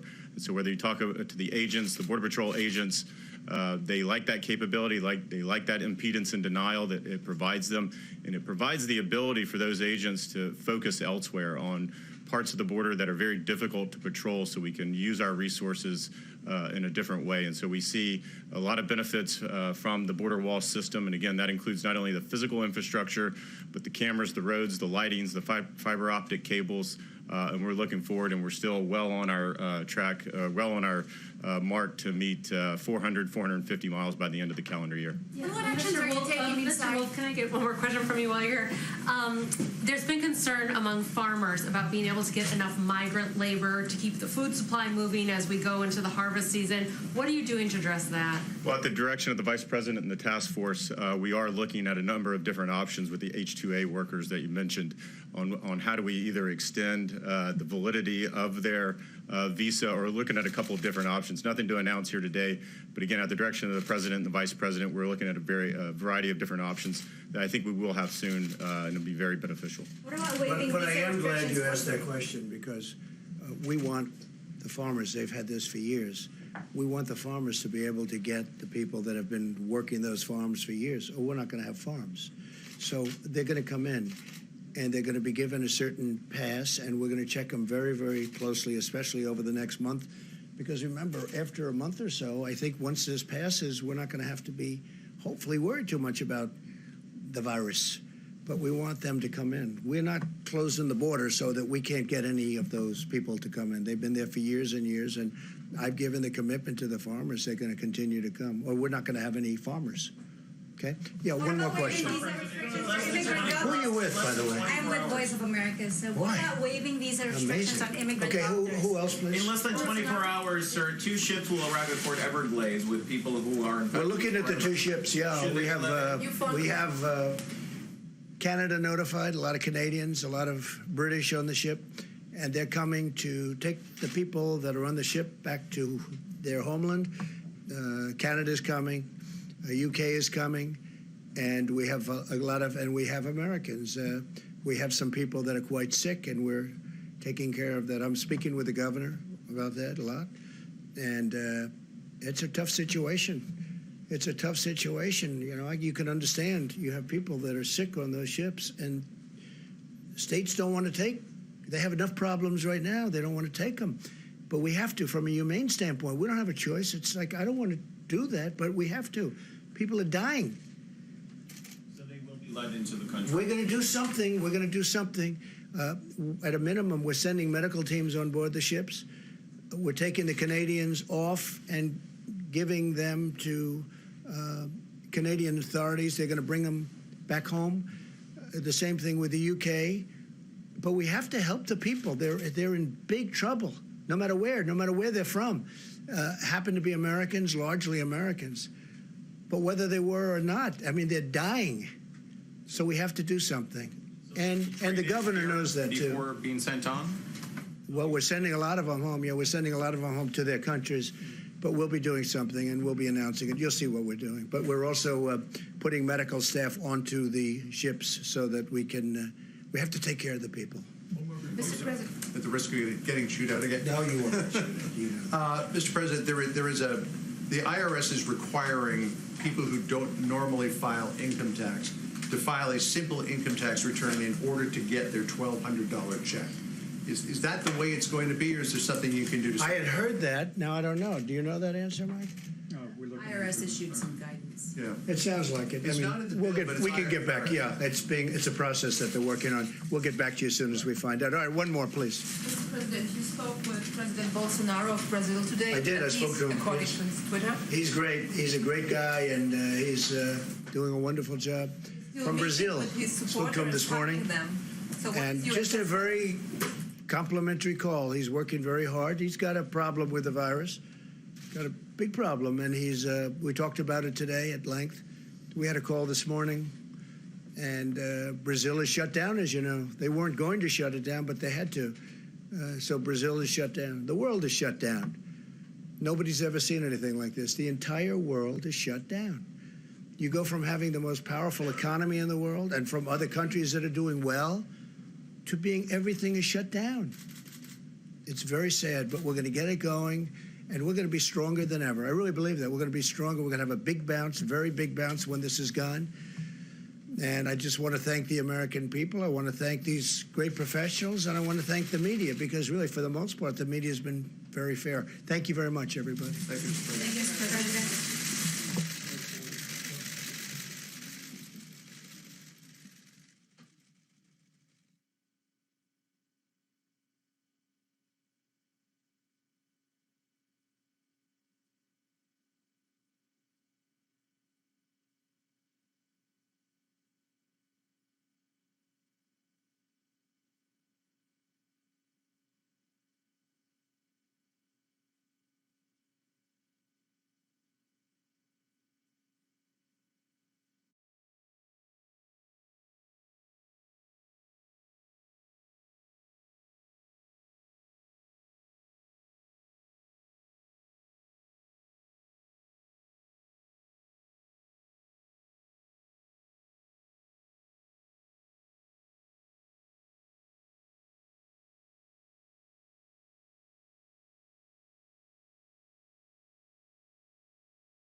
Hi, and welcome. You're listening to the X22 Report. My name is Dave, and this is episode 2137A, and today's date is April 1st, 2020, and the title of the episode is, What Can You Do During an Economic Crisis? Timing is very important. Let's get into the economic collapse financial news. Now, we know at this point, Trump and the Patriots, they are making their move on the central bank. They have begun the process of nationalizing the Fed. And I believe this is the first stage to their plan, because remember, it has to be a coordinated effort to take down the central bank establishment. You just can't take down the Fed, take it over, and still have the IMF, the World Bank, the Biz, the Rothschilds who are sitting on top. You need to have a coordinated effort to bring the entire system down. So I do believe that this is the first step where Trump and the Patriots, they are taking control of the central bank here in the United States.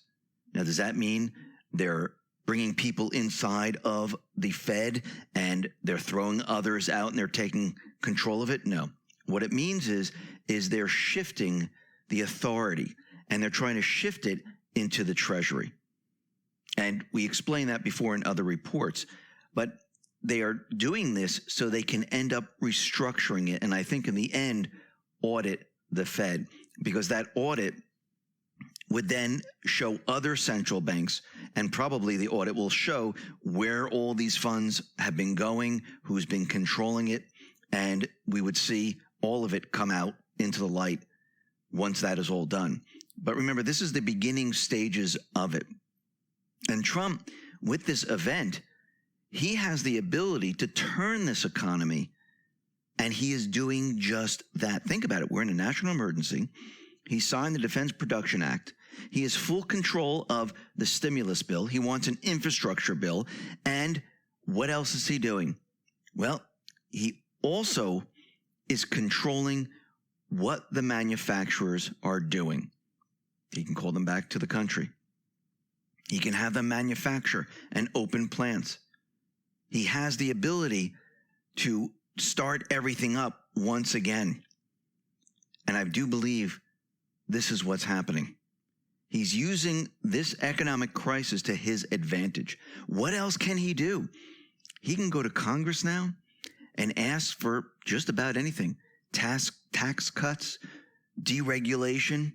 Why? To make the economy better. Think about what is happening here. Think about what ammunition he has behind him. Listen, we had this event. The economy is falling apart. Look at the markets. Look at the people. Look what's happening. This is what we need to do to bring the economy back. Now, normally, he wouldn't be able to do any of these things. He can ask for tax cuts. He can ask for write-offs. He can say, hey, you know something? Let's deregulate the automobile industry. He can do all of these things and much, much more. And Congress is going to say, I gave a little bit. I'll give a little bit of my love to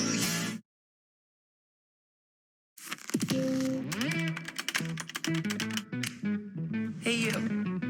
Yeah, you.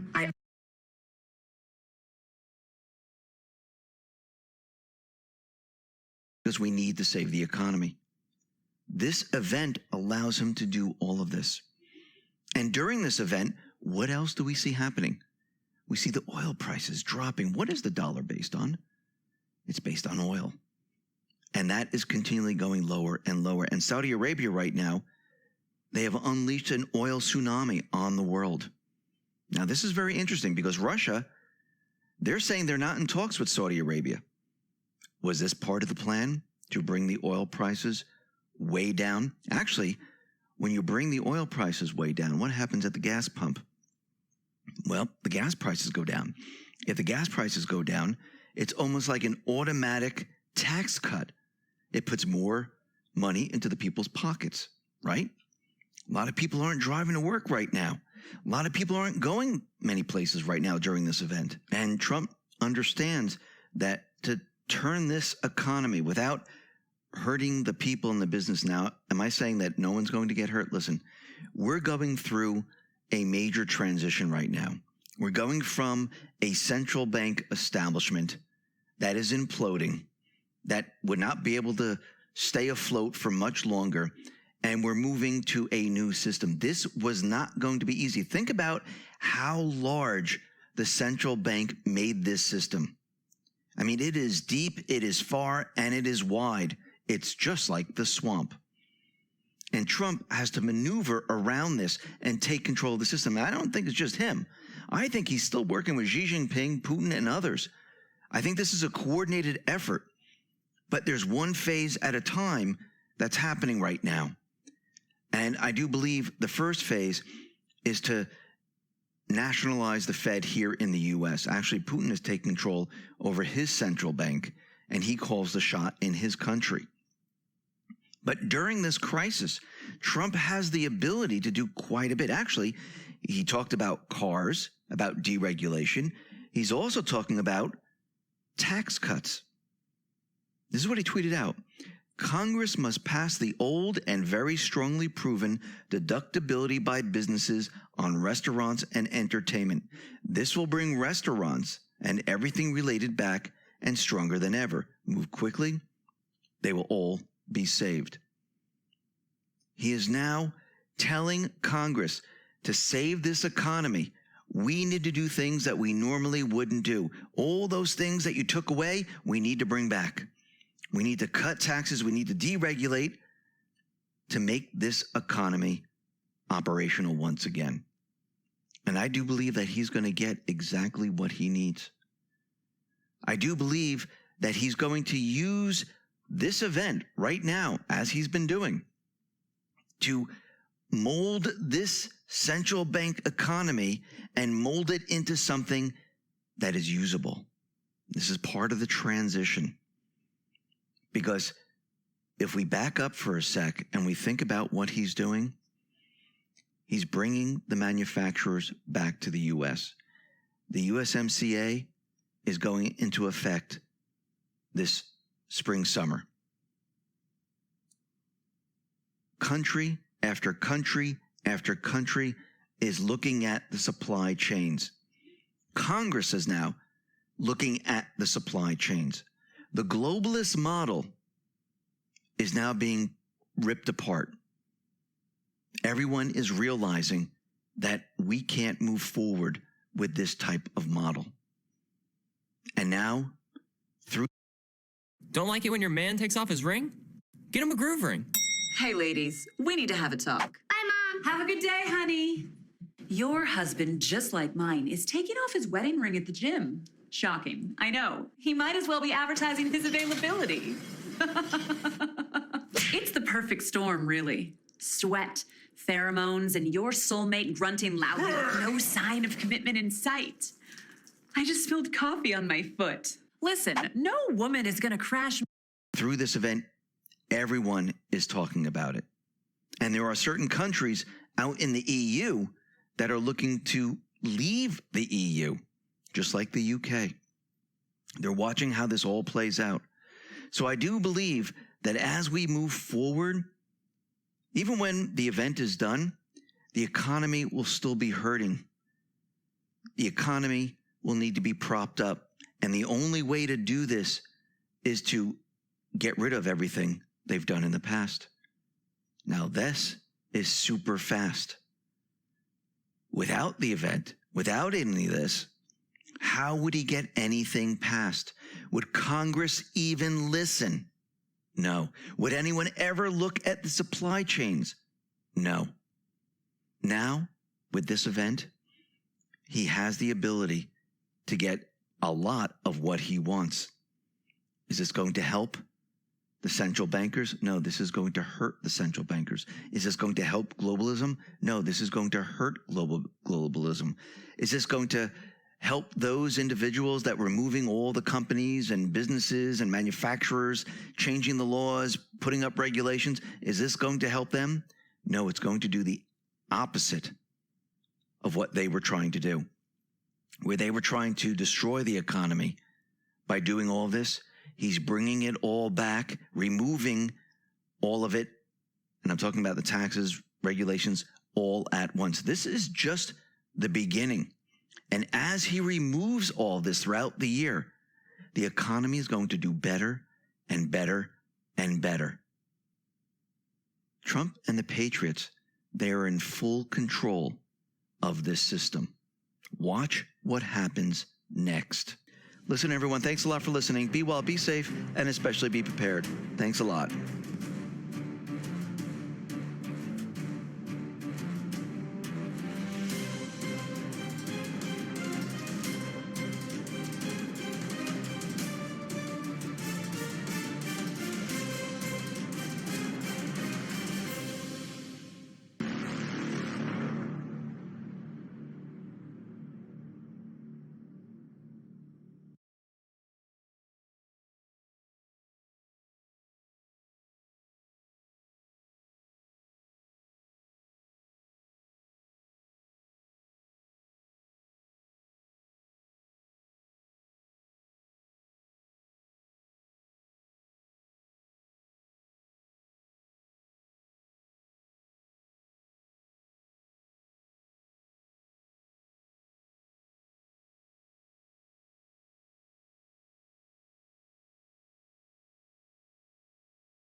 These are the darkest of times for Europe and indeed the rest of the world. At least I'm fighting on the right side. Everybody thinks that. Every war they ever fought. So much has changed.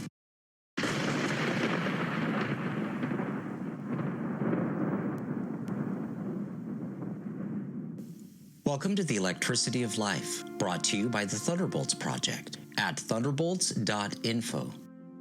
The electric universe and plasma cosmology have laid the foundations for a new understanding of our sun and of all stars. Many decades ago, the father of plasma cosmology, the Nobel Prize winner Hannes Alfvén, proposed that stars form electromagnetically along vast networks of filaments, like pearls on a string. Later, the electrical engineer Ralph Jurgens went a step further and developed an electrical model of the sun as an anode, a positively charged body powered by galactic electric currents. In the last year, the project scientists with the independent SAPPHIRE experiment announced a series of findings in agreement with the electric sun model. Indeed, we learn more every day about the extraordinary electromagnetic connection between our planet and its parent star, including the discovery in 2014 that powerful outbursts from the sun result in increased lightning on Earth. Perhaps even more remarkably, a number of scientific papers have reported an apparent correlation between surprising changes in radioactive decay rates and solar activity. But not only does our planet and all of its complex atmospheric systems share a remarkable relationship with the sun, so too is all of life affected by the sun in ways that science has only begun to recognize. And here, the electrical nature of the sun shines through with striking clarity. Consider the recent scientific discovery of a surprising correlation between solar storms and the beaching of gray whales and certain other cetacean species. The apparent connection was originally noted by a biologist and his team at Duke University, who found that when dark sunspots cover the sun, the marine mammals are more likely to beach themselves. With the help of an astronomer, they were able to confirm the connection.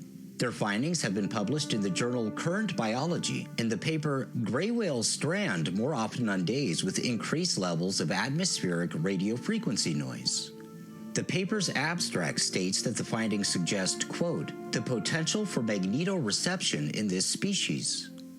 In fact, this is not the first scientific paper to demonstrate such a correlation. In 2016, Cambridge University's International Journal of Astrobiology published the paper, Solar Storms May Trigger Sperm Whale Strandings.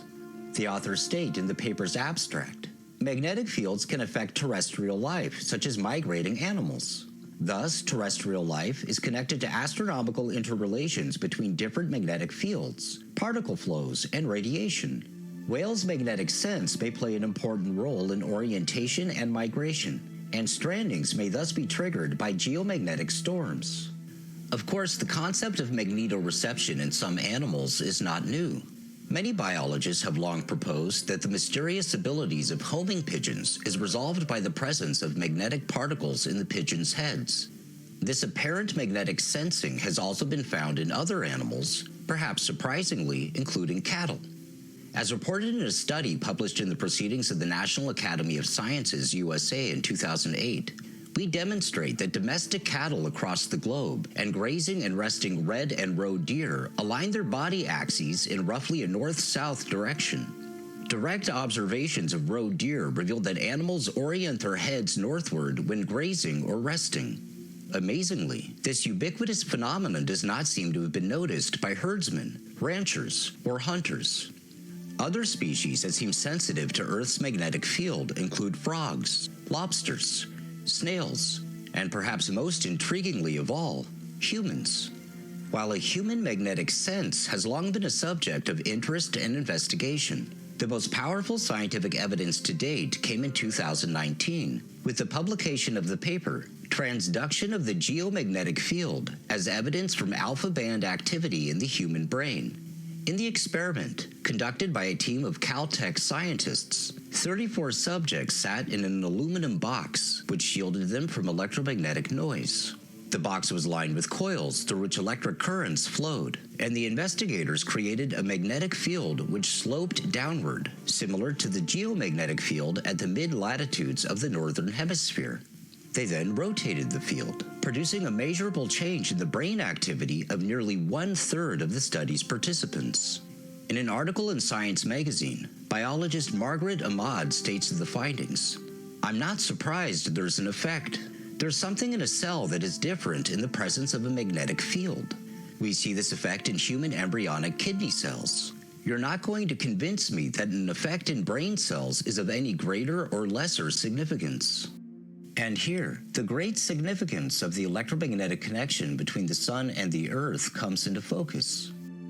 The Earth is a rotating charged body, and electric currents from the Sun touch down at the Earth's poles, producing the aurorae and modifying our planet's magnetic field.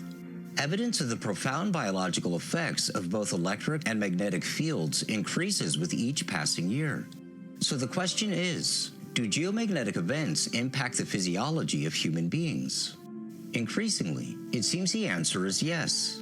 In fact, it was over a century ago that the Soviet-era scientist Alexander Chizevsky founded the field of heliobiology, the study of the sun's effect on biology.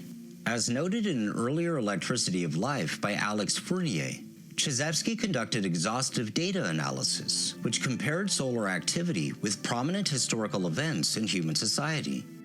Using a, quote, mass excitability index, Chizevsky found that the timing of these prominent events consistently linked to outbursts from the sun, which led Chizevsky to propose that geomagnetic storms had a significant impact on the human mind and behavior. As the result of his scientific endeavor, after refusing to retract his findings, he was placed in a labor gulag for 8 years by Soviet leader Joseph Stalin. Today, scientific research into the sun's effects on the human body and mind continues, with an emphasis on the role of electromagnetism. For example, a number of studies have reported data suggesting a connection between geomagnetic storms and dramatic changes in blood pressure and other effects on the heart. And as suggested by earlier research, some scientists have found an apparent linkage between geomagnetic storms and major changes in behavior. In 2006, the peer-reviewed journal Bioelectromagnetics published the paper, "Do Ambient Electromagnetic Fields Affect Behavior?" a demonstration of the relationship between geomagnetic storm activity and suicide. The authors studied the geomagnetic storm activity and the national suicide statistics for Australia between the years 1968 and 2002.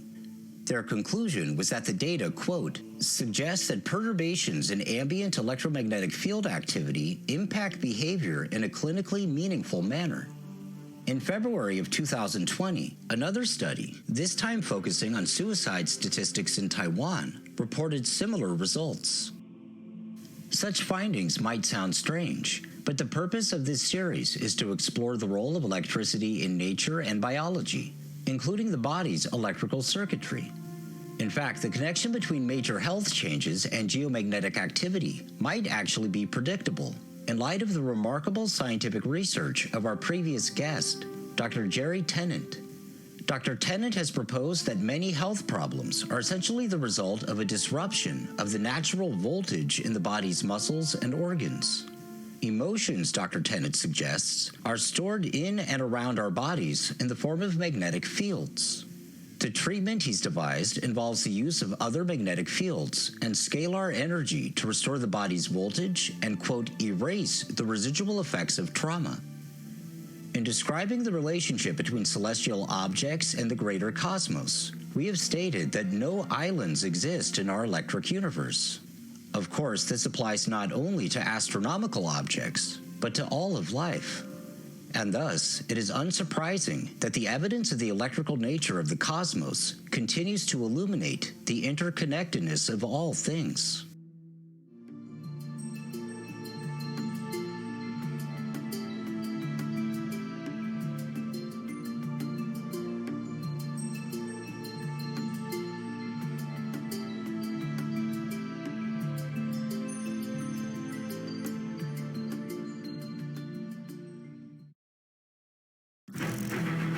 Although this is recorded as a myth, there might be evidence that millions of people on Earth could have witnessed the birth of Venus in the sky 10,000 years.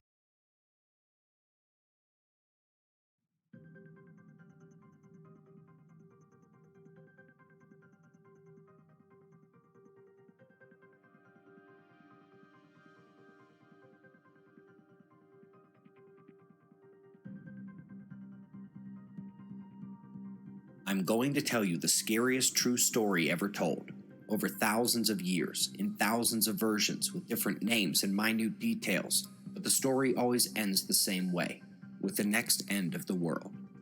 We'll give you the short version first, and then the burden of proof will fall here to present the evidence across time and topic that the slow crawl of geology, the wind, water, fire, and tectonic creep is punctuated in rare occasions by disastrous upheaval.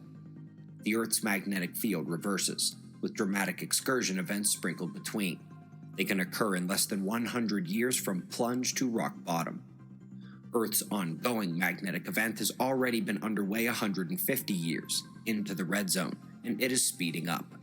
In early 2019, the magnetic event accelerated to where an update to the world magnetic model was required ahead of schedule for the first time. Well, so far, this has not been causing catastrophic events, but unfortunately there are other aspects to the event coming. Both in physical evidence and in the stories told in rock and voice, the sun plays the role of the destroyer. Where the decadal and centennial cycles of activity converge, we find the entire magnetic potential of the sun accessible for what can only be described as a micronova. As unbelievable as that might sound, the evidence will actually show this to be an almost unavoidable consequence of the solar system trip through the galaxy. There is evidence that the crust and mantle unlock at the low-velocity zone. The plates collide and may be worse, triggering volcanoes and sending unfathomable amounts of water into the land, creating surge deposits of bone and earth. The earthquakes and volcanoes and tsunamis are followed by snow, ice, incredible amounts falling by the yard as Earth's temperature plummets. We'll see evidence at the micro scale of the previous great solar blast, the ways in which humans survived the last great catastrophe, the evidence that similar plans are secretly unfolding beneath our feet, and the evidence demonstrating the cover-up and erroneous geological science that overthrew a course of rediscovery, one that can now lead us to understand that the sun's cyclical passage through the galactic electric sheet is the trigger for the great catastrophe cycle on Earth. Let's begin in the 1700s, with a surge of global exploration in science and the discovery of the evidence for these cycles. A dozen researchers became dozens in the 1800s as more evidence and excitement and terror over the implications of the evidence was mounting in an undeniable charge to science to explain all the evidence. The 1900s saw a further growth of the field. Many researchers gained considerable fame, while others were silenced. The end of the century saw the birth of the plasma universe connection to catastrophism, with the first global study of petroglyphs describing a solar catastrophe in antiquity. The story truly begins, relevantly however, with the man almost certainly responsible for the misdirection of the truth, Charles Hapgood. His Earth crust displacement theory became the torch for the catastrophe cycle, and when it bombed, it took down the entire field with it. We will demonstrate his motive and opportunity to cheat Einstein, that he knew the truth, he covered it up. A key element of that cover-up occurred in the 1960s when a theatrical, extravagant, and shock-driven Hollywood-style description of the catastrophe was classified by the CIA. That is one mystery. Why this one when so many others had discussed the topic for years, for centuries? Could it be that this one contained something unique? When it was declassified and released in 2016, it was heavily sanitized down to only 57 pages, but even those pages deliver incredible bounty, and that is where we will begin, with just another of the thousands of versions of this story, one we will show to be partly right and partly wrong in the rest of this video, but either way, which endows upon you the mindset required to take this journey with us. As dozens of researchers and CIA co-founder Charles Hapgood himself put out their own versions of the story, here is Chapter 1 of the only work on the catastrophe that was classified. With a rumble so low as to be inaudible, growing, then fuming into a thundering roar, the earthquake starts. Only it's not like any earthquake in recorded history. In California, the mountains shake like ferns in a breeze. The mighty Pacific rears back and piles up into a mountain of water more than 2 miles high, then starts its race eastward. With the force of 1,000 armies, the wind attacks. Within 3 hours, the fantastic wall of water moves across the continent, burying the wind-ravaged land under 2 miles of seething water coast to coast. Central America suffers the same cannonade. South America finds the Andes not high enough to stop the cataclysmic violence pounded out by nature in her berserk rage. In less than a day, Ecuador, Peru, western Brazil are shaken madly by the devastating earthquake, burned by molten earth fire, buried under cubic miles of torrential Pacific seas, and then turned into a frozen hell. Everything freezes. Man, beast, plant, and mud are all rock hard in less than 4 hours. Europe cannot escape the onslaught. Western Africa and the sands of the Sahara vanish in nature's wrath. The area bounded by the Congo, South Africa, and Kenya suffers only severe earthquakes and wind. Survivors there marvel at the sun standing still in the sky for nearly half a day. As the Arctic basin leaves its polar home, eastern Siberia, Manchuria, China, and Burma are subjected to the same annihilation as South America: wind, earth fire, inundation, and freezing. The Bay of Bengal Basin, just east of India, is now at the North Pole. The Pacific Ocean, just west of Peru, is at the South Pole. Australia is the new, unexplored continent in the North Temperate Zone, with only a few handfuls of survivors populating its vastness. The cataclysm has done its work well, and drives the pitiful few who survive into a new Stone Age. Once more, the Earth has shifted its shell, with the poles moving almost to the equator in a fraction of a day. Again, the atmosphere and oceans, refusing to change direction with the Earth's shell, have wiped out almost all life. After this tumble, we'll join Noah, Adam and Eve, Atlantis, Mu, and Olympus. So that paints a pretty terrible picture. If not for the fact that it was classified by the CIA, it might be worth ignoring entirely as science fiction. And indeed, that version is too extreme, but the evidence does suggest a slightly lesser version of that same event does indeed occur during these upheavals. Now, it is our job to show you the evidence from start to finish, and these are the points we will need to hit to do so. First, we will have to begin with the cover-up, with the manner in which this entire topic of Earth cataclysms went from one of the most important in geophysics to total pseudoscience. It was one of the greatest cover-ups in history. We will then go through the evidence that we have to look to the sun, We'll see how it is cyclically triggered to outburst as we look to the sanitized portion of the Adam and Eve story that is still technically classified but has been leaked past the threshold of action. We'll discover the nature of the solar outburst from the sequence of events and the evidence left on Earth, the nature of the catastrophe. We'll look into the pole reversal and exactly what it is and what it means for us, the impactors and their connection to the event, and finally, survival into the next age of Earth. It was not until the story by Chan Thomas was put into the public that the science of catastrophism could once again progress. And that story begins with the cover-up that really began with the predecessor organization to the CIA, the Office of Strategic Services. The initial question is, why was this version of the book classified? What makes this version of the story unique?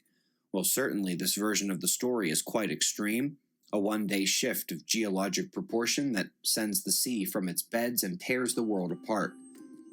The most critical aspect of the work is the fact that it highlights a repeating, cyclical nature to the event on Earth. Then again, nearly everyone who studied the catastrophe over the last 300 years came to that same conclusion. In the 1940s, one of the most critical scenes of this theater played out at the North Pole. Major Maynard E. White led the first mission to map and understand the Arctic region, mostly because of navigational concerns and to monitor for Soviet attacks over the pole. When it became imperative to locate the magnetic pole position, the scientists found much more than they bargained for when they got their boots on the ground. They found evidence of marine strata, lifted to significant altitude, time after time, and with tropical corals found in that Arctic region strata, complementing the evidence of similar fossils found by Admiral Byrd in Antarctica, both complementing the prehistoric trees unearthed in Norway, which had no rings, indicating that they resided at the equator. All in all, Major White's team believed that they had unearthed 9 levels of catastrophe on the planet. These findings were reported at the Pentagon, attended also by Paul Sipple of the RAND Corporation and presumably members of the Office of Strategic Services, where Charles Hapgood was a key player in geophysics. And working with Major White's findings and Dr. Sipple's experiments, it was concluded that Earth's magnetic pole began slowly accelerating, followed by a whip around the geographic polar region, which somehow tilts the planet back and forth, which is why there is evidence of the polar regions in the same places over and over, because it always tilts right back and appears to have not moved over geologic time.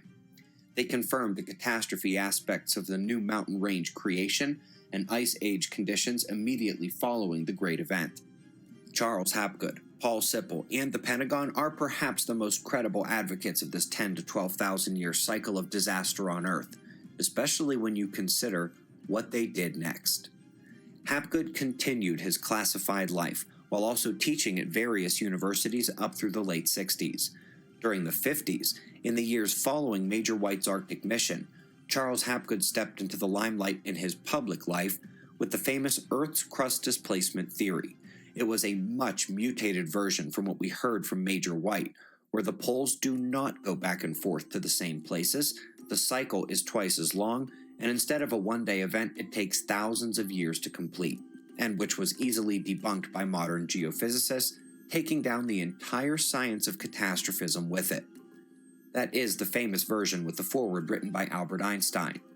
That is not disputed, as his work with Hapgood was well known in the years before he died. However, Einstein was likely privy to the same information as Hapgood, and the final book came out after he died. There is no way of knowing if Einstein supported the radically different version that Hapgood eventually espoused. But what we do know is that Einstein saw the cycle of catastrophe and the turning over of the Earth. He was looking for a way to unlock the crust from the low-velocity zone in the years before he died, and we know he never did find a sufficient geophysical mechanism. Hapgood's version of the story, the public one, does not match what he and Sipple delivered to Major White at the Pentagon a decade earlier. It does not match the geological evidence or the timelines as well. Hapgood's versions, again, were easily debunked. Now, Einstein discussed this for years with Hapgood, and the only contribution was a foreword. Maybe. But, armed with that foreword, the weak version of crust displacement Hapgood placed over the field had the credibility to do so. The Chan-Thomas version matches the version that somehow got lost between the Pentagon and Charles Hapgood's public life, and it was in fact classified in the years after Hapgood's work, the first work to deviate from that flawed story since the flawed story came out. It plainly contradicts the version that the CIA geophysicist Charles Hapgood was promoting around the world, even if he had promoted a different one in private. And Chan's version got classified, as apparently did that real version of the story reported from what Major White and Paul Sipple provided.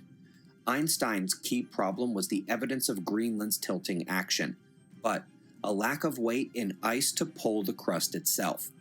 Nobody had ever before discovered a mechanism for how the Earth would actually accomplish this unfathomable disrespect of inertia, basic physics, common logic.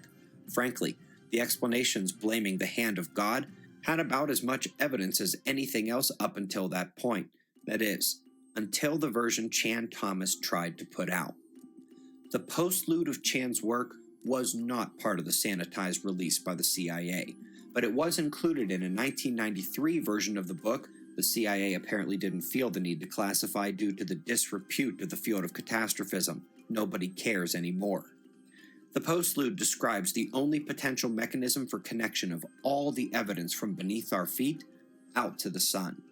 In recent years, the move in cosmology to see the galactic magnetic field structure as coherent, including the central torus and jet model, has run through the national labs and NASA with incredible success. But one of the lesser publicized realizations of this fact is the scaled similarity with the solar system and with Earth's equatorial ion emission. You see, just like the solar system, the galaxy has an electromagnetic current sheet rippling around the equator, separating the coherent fields of north and south.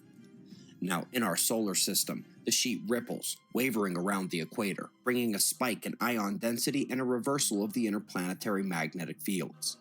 At Earth, although our orbit only crosses the exact solar equator twice per year, the solar electric current sheet hits Earth every 2 weeks and can produce a geomagnetic storm, inducing electric currents in the atmosphere and the ground. Earth is constantly protected by its own magnetic field, but in addition to things like solar flares, simply enduring a every 2 week solar system magnetic reversal and current sheet impact can cause those electromagnetic disruptions. So, what happens when the Sun and solar system encounter the galactic version, its spike in density, and its magnetic reversal process? Let's actually add one more element to that puzzle, the dust. In our own solar system, and most we see, there is a dusty plain. Like Saturn's rings, density is low from planet formation over time, but in the galaxy that is not the case. There are dusty remnants of countless nova and material left over from the star formation events of the galaxy. So the galactic sheet is more ion dense, a galactic magnetic reversal, and a much more dusty region than we find in our own solar system. Now, out of those three, it might seem like the galactic magnetic field reversal and the extra ion and electron density are the scarier propositions than the dust. But in fact, it might be the dust that makes the situation so awful. To understand why, we must investigate a phenomenon known as recurrent nova. There are quite a number of these recurrent nova that we do know of. Here's an interesting picture of one called T-Pix. And by the way, this first image was the T-Pix nova of 1997, and this was the T-Pix nova of 2011. It just goes boom over and over and over again. Beautiful plasma physics swinging into view with how they're pretty sure the eruptive character is when it comes to at least this one recurrent nova. And so what this is here, and this list will be ever expanding, these are the current recurring nova in the Milky Way, with the exception of the one that was just discovered about a week and a half ago that was in the Large Magellanic Cloud. I don't know if they're going to count that one as being in the Milky Way or not. But take a look over. It's the 1, 2, 3, 4, 5th column where it has a bunch of years. Those are the known outburst years. Just take a look at how many times these ones have actually gone boom, some of them.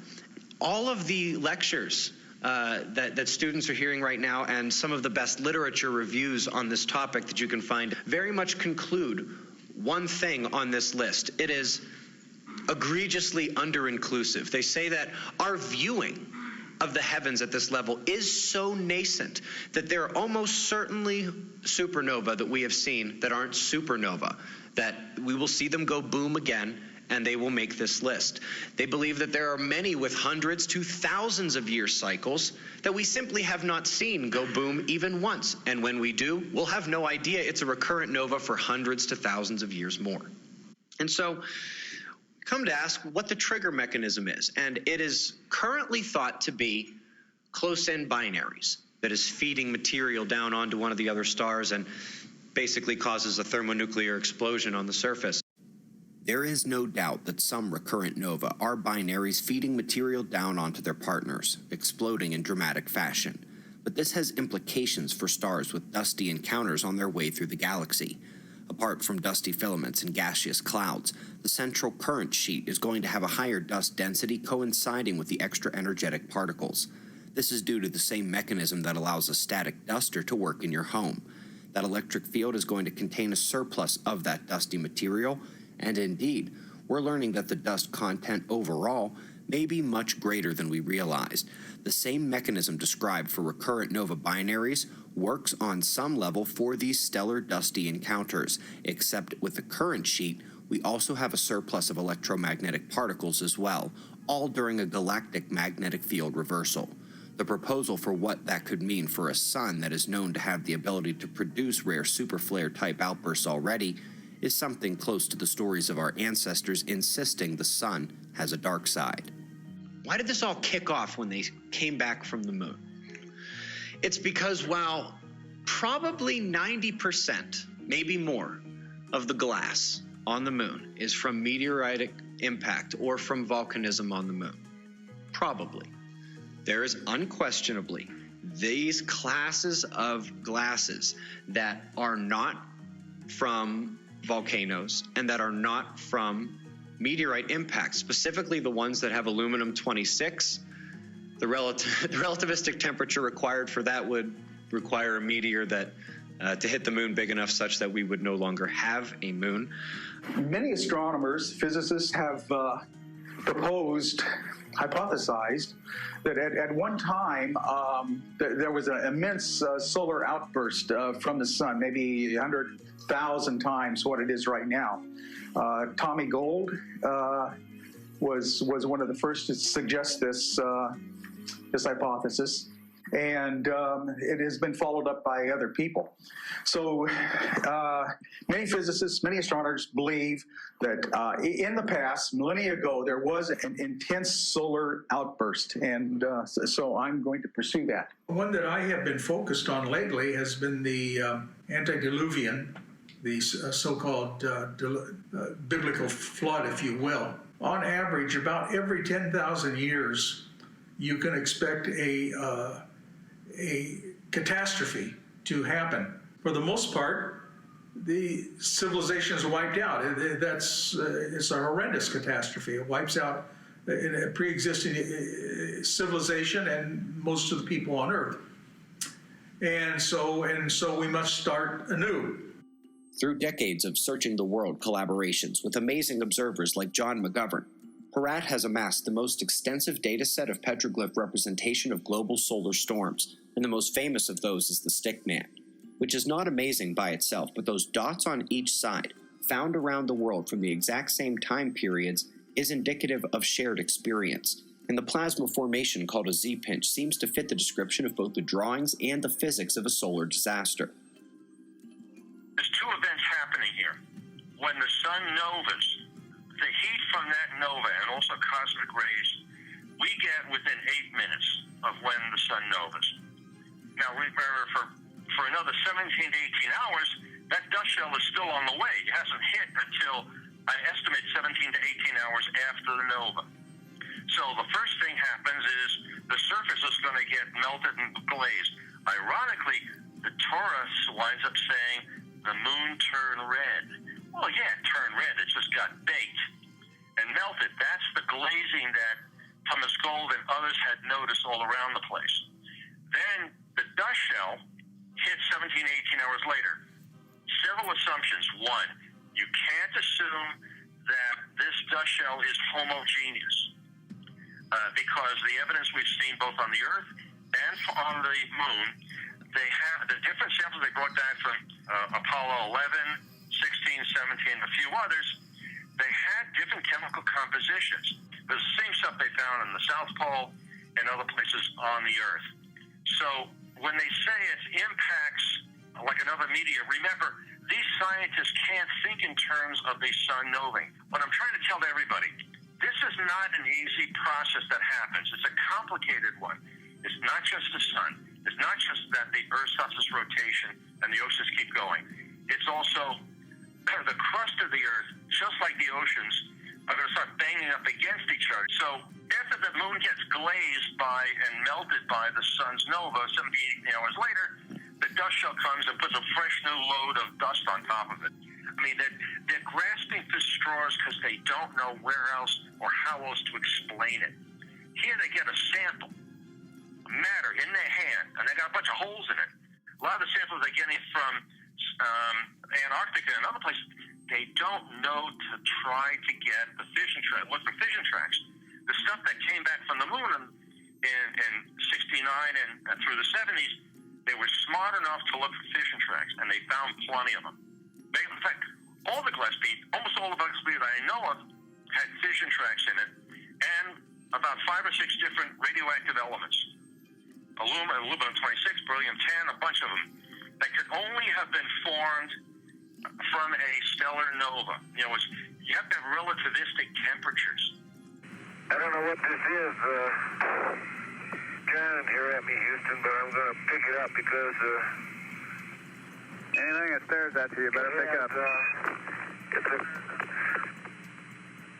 It's a glass, but in this sunlight, it's reflecting red, green, like a rainbow. Found the first prism on the moon, John.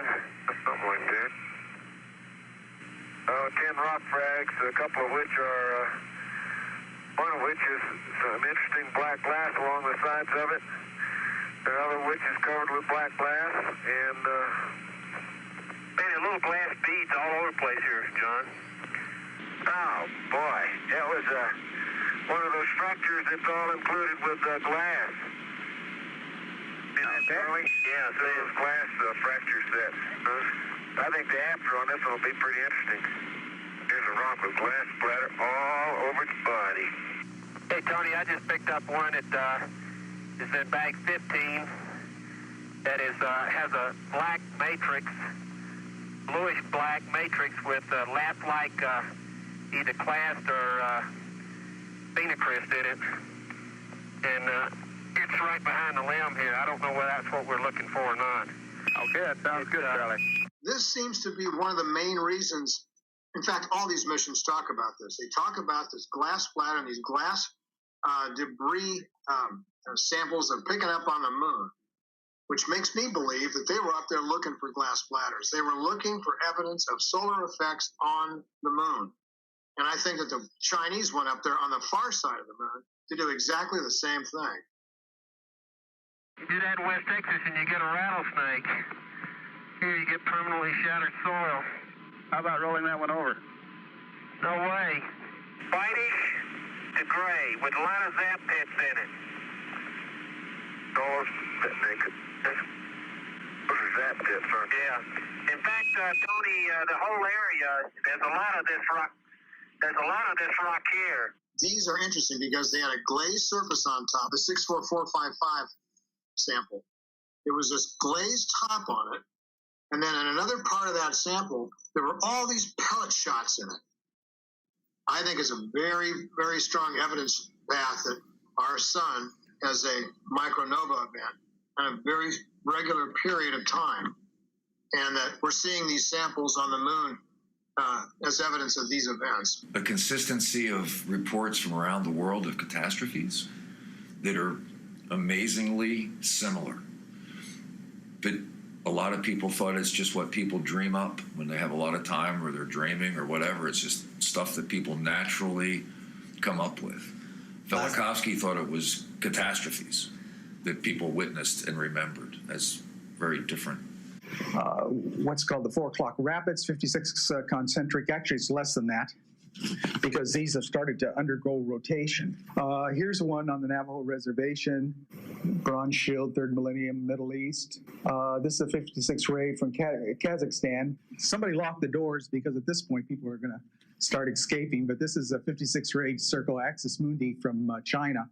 And these are actually drawn as paintbrushes. You know, the axis mundi here, the tree coming up in the center. But anyway, the 56 are there. In Arizona, it says the same thing. Pick that one up. This is unfair. I picked the penumbra of a dense plasma focus, which also has 56, but it's a plasma, so we would expect it. It's not what they taught you in school because they gave you it nice and coded.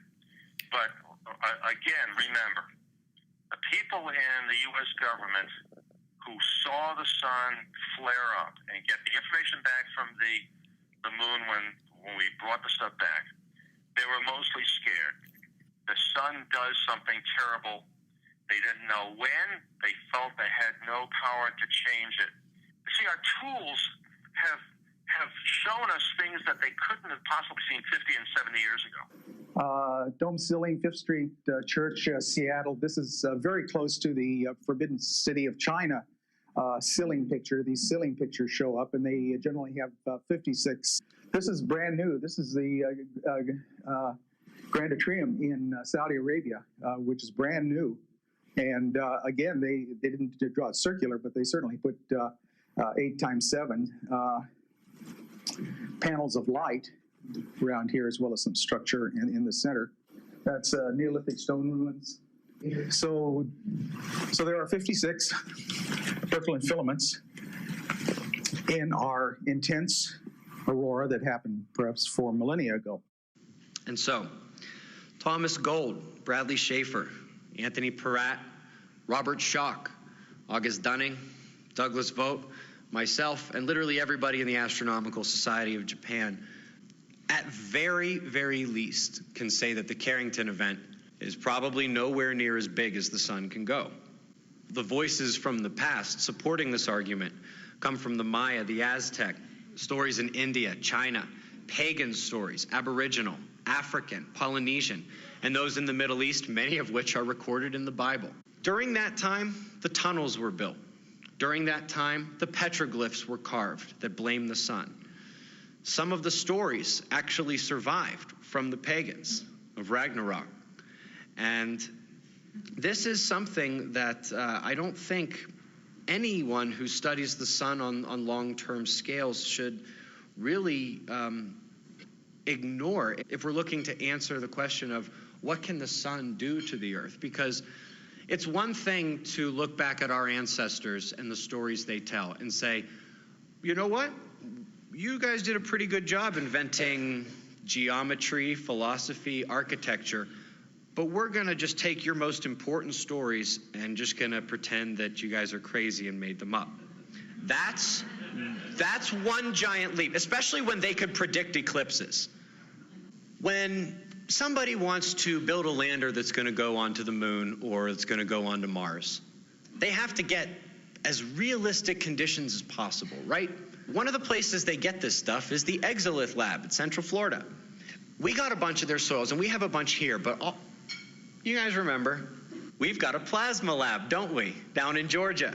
The very first time he simulated what this solar flash would do to the moon, to the lunar soil, was absolutely incredible. And then he blasted it. This is the equivalent black glass that they found on the moon. The glazing of some of the rocks that are in there is the exact glazing that was found on the moon. This required no meteoritic impact. It simply required the equivalent of a massive CME or nova shell discharge, or even what is possible through X-rays going through a vacuum. What you got on the left there is a piece of muscovite mica. This was taken here on Earth. It is only the third ever found rare cosmological event, they say. All of the black stuff around there, those are normal fission tracks. That's real cosmic rays. That's what cosmic rays look like when they hit. But there's this exclusion zone around what they call the rare cosmological event. They know for a fact that it's not electrons or positrons, and they represent a residually input positive charge that didn't discharge outward, but it discharged from the center. And it looks exactly like the cosmic jet that blasts out of a star when it's born. It looks like the cosmic jets that you see from the center of a galaxy when it eats a star. And so how do you get a residual positive charge to basically bathe a crystal such that it takes it in and it can't discharge it out? It's still bathed in the stuff. It has to discharge in the center. There's actually missing atoms in the center. Now, they're not really missing. And I would argue that, while not definitive, something tremendous from the sun is not a terrible first hypothesis. The galactic trigger, the dust and gas mechanism.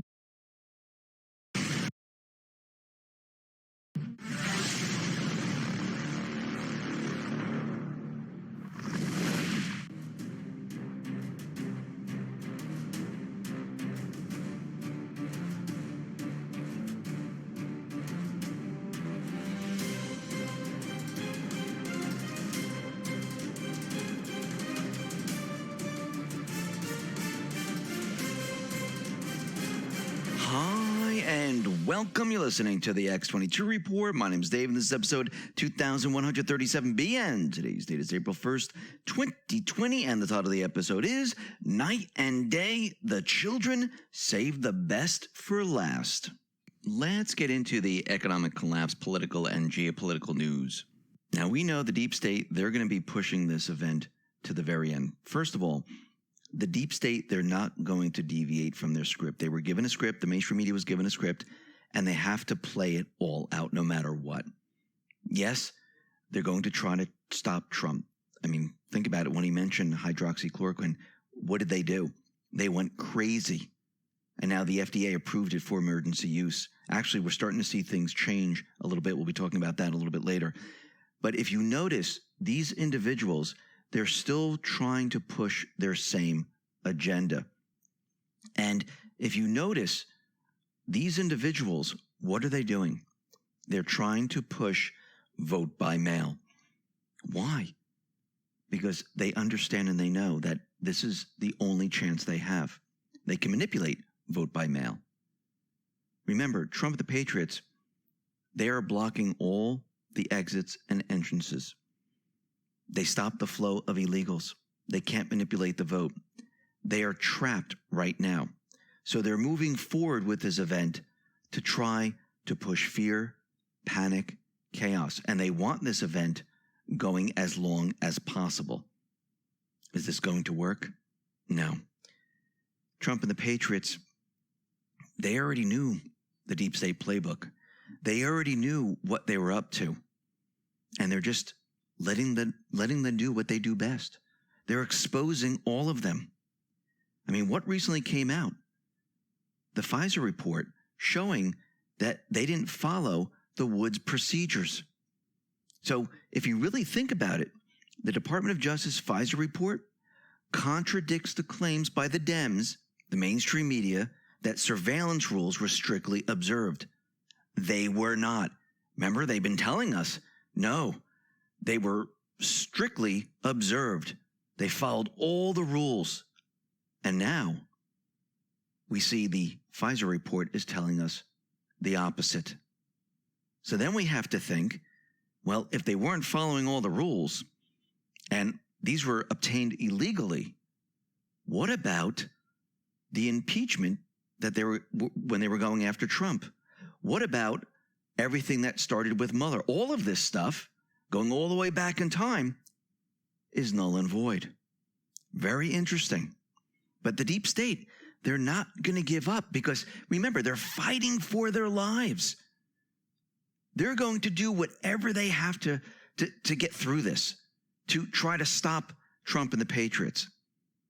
Now, Schiff, he is drafting legislation that would set up an independent commission that would investigate why the country was unprepared for the coronavirus pandemic. Now, of course, he's going to wait to after the coronavirus pandemic because he can't really get together with people because we have a pandemic going on right now. Do you really think Schiff is going to get anywhere? No, he's not. Everything is going to come down around them. They're wishing, they're hoping that they can do this. But Trump and the Patriots, I do believe they have a whole nother plan. We know they've been planning, setting up the deep state this entire time. And we knew that the deep state had black sites in many different countries. North Korea, China, Iran, Syria, Iraq, you name it, Afghanistan, they were all over the place. And it seems that those in Iran, it seems like they are planning something. Now, the other day, Trump tweeted about John Kerry, that he was very impressed. Did John Kerry flip? Did something happen? Did he tell them where certain things are located? Because Trump tweeted something out very interesting today. It says, upon information and belief, Iran or its proxies are planning a sneak attack on U.S. troops and or assets in Iraq. If this happens, Iran will pay a very heavy price indeed. And that reminds me of post 1146. This is April 14th, 2018. Now, think about this for a sec. It says, the date verse actual, Iran next. So is Q telling us here that this was not the date April 4th, 2018, but the date was actually April 14th, 2020. So let's go down this rabbit hole and let's see what we can find out. Remember, this is an interpretation of these posts. This is not Q saying this is what's going to happen. But as we follow this, I think we can put enough pieces together to try to make heads or tail of all of this. Now, the first story that came out today that everyone is going, oh, no kidding, is China concealed the extent of the virus outbreak. So let me read a little part of this. China has concealed the extent of the coronavirus outbreak in its country, underreporting both total cases and deaths it suffered from the disease. The U.S. intelligence community concluded in a classified report to the White House, according to 3 U.S. officials. Now, Don Jr. tweeted this out. And remember, timing is very important. No shit. I wonder how many of those in the media who are running with the communist talking points for the past 2 weeks will apologize and highlight this. I'm going to guess 0. China concealed the extent of virus outbreak, U.S. intelligence says. Now, what does this do? This right there helps Trump. He shut down the border. Now, remember, when he shut down the border to China, everyone was out there saying that he was racist. They asked Bernie Sanders and others, during a pandemic, would you shut down the border? They said no. And it turns out that Trump was absolutely right. This kind of vindicates him, right? And then, remember, AG Barr came out and said, listen, we're coming for you hoarders. We know that you're hoarding. You're going to get a knock on the door. And I don't mean the people that are hoarding toilet paper or eggs or milk. He's talking about masks, ventilators, and everything else like that. And then all of a sudden, we're finding masks. We're finding ventilators. We're finding all these things. A Brooklyn man was arrested for hoarding masks. 80,095 face masks. Think about this for a sec. I mean, he was selling them for a huge markup, but he was hoarding them. How do you create a shortage? How do you create panic? How do you create fear? You remove these items. And who do you blame next? You blame Trump. Trump, you don't have enough supplies. Trump, you're not doing enough. We need more ventilators. Didn't they do this with Puerto Rico? Didn't we find a whole warehouse of supplies that were just sitting there? So let's take this another step forward. We know that the WHO test was 50 to 80% giving false positives. Trump held back on it. We now come to find out that the coronavirus testing is also hampered by contaminated kits. Now, there are traces of the virus that were detected in parts of these tests headed towards Britain. So if you were going to take the test, you were going to be automatically infected. Now, was that happening here? It might have been. But we also know that these tests were giving false positives. And if you're going to infect everyone with a test, everyone's going to come up as positive. Who was doing this? This was part of the deep state plan. Trump understood this. He understood the playbook. This is why he held off with testing. There's a reason for it, because we would have panic and chaos. Instead, we're not having panic and chaos. We're having the mainstream media create it. Very different. Now, the UK is warning their people that there could be power outages. They're telling people to keep a torch handy. I don't mean a flaming torch, they mean a flashlight. Warm clothes, and their fridges shut to ensure medications stay cold. And they're saying this is because they're short-staffed. So this is very interesting, because we know that Q has been talking about days of darkness. Now, does this mean it's days of darkness? I don't think so. I think days of darkness is a little bit different than what we all think it is. And we'll get into that in just a moment. Now, Russia, they have sent cargo planes of medical supplies to the U.S., and Trump is accepting the humanitarian offer. Now, as we go through the next part of this, you need to keep your mind open and think about what I'm putting out there first, because it will make sense a little bit later.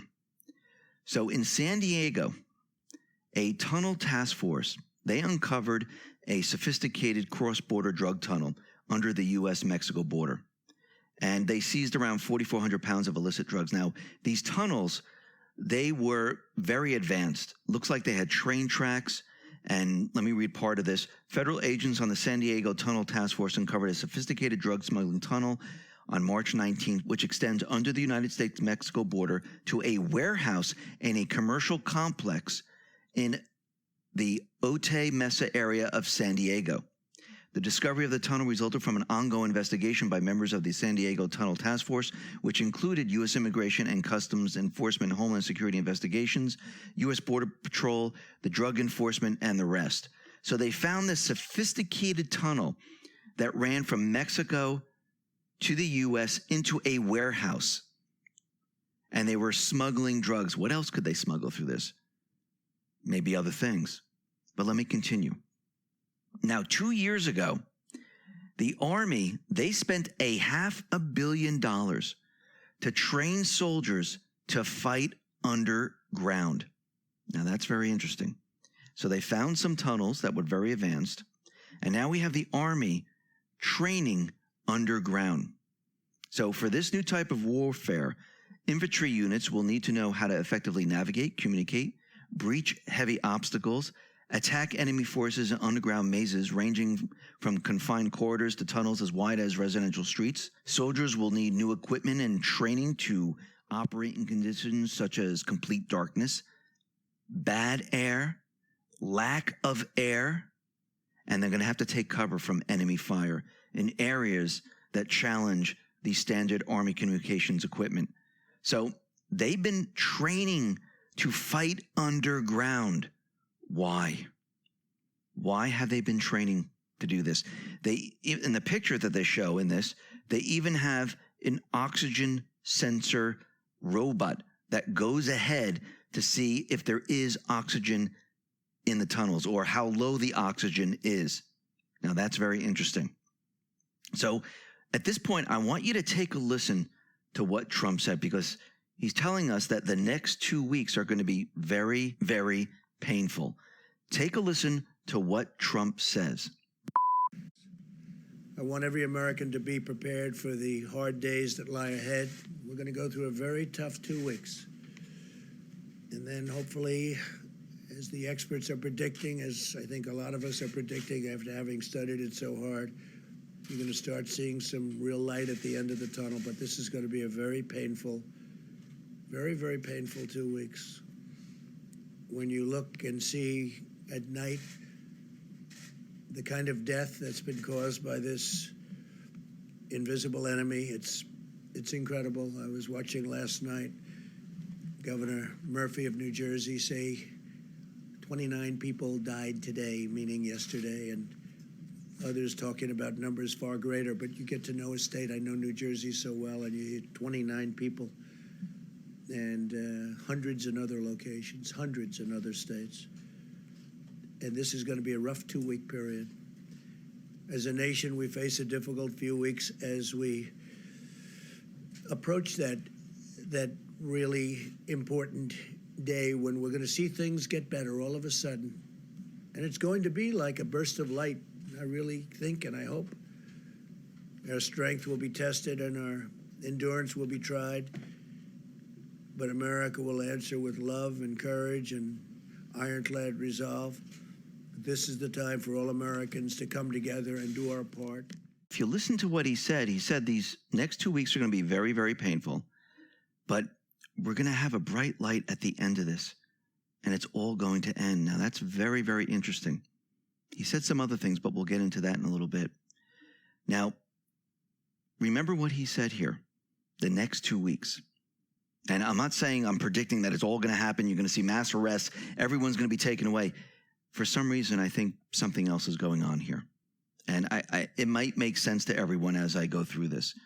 Now, we've been hearing earthquakes all over the place. One's just been in Idaho. And again, why are these things happening? We don't know, but they are very strange. But I wanted to talk about what this month is, because I think it's very interesting that Trump decided to make this month a couple of things. He released a couple of statements, and let me read to you what these are. This month, April 2020, is National Sexual Assault Awareness and Prevention Month. This month, April, is National Child Abuse Prevention Month. This month, April, is Cancer Control Month. This month, April, is National Donate Life Month. This month in April is Second Chance Month. Now, keep that in mind.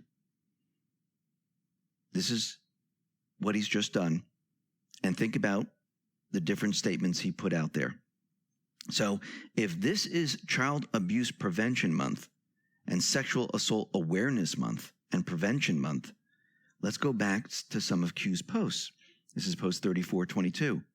This says, New York Society for the Prevention of Cruelty to Children. And Q would like us to research this, dig on that. Now that's very interesting because I believe this is coming up once again. Post 2939. This says, Huber says every one of the prosecutors is already handling about 20 cases. They range from domestic terrorism to court-authorized wiretaps of criminal organizations to child pedophiles and those who would exploit our children, criminal aliens, big fraud schemes.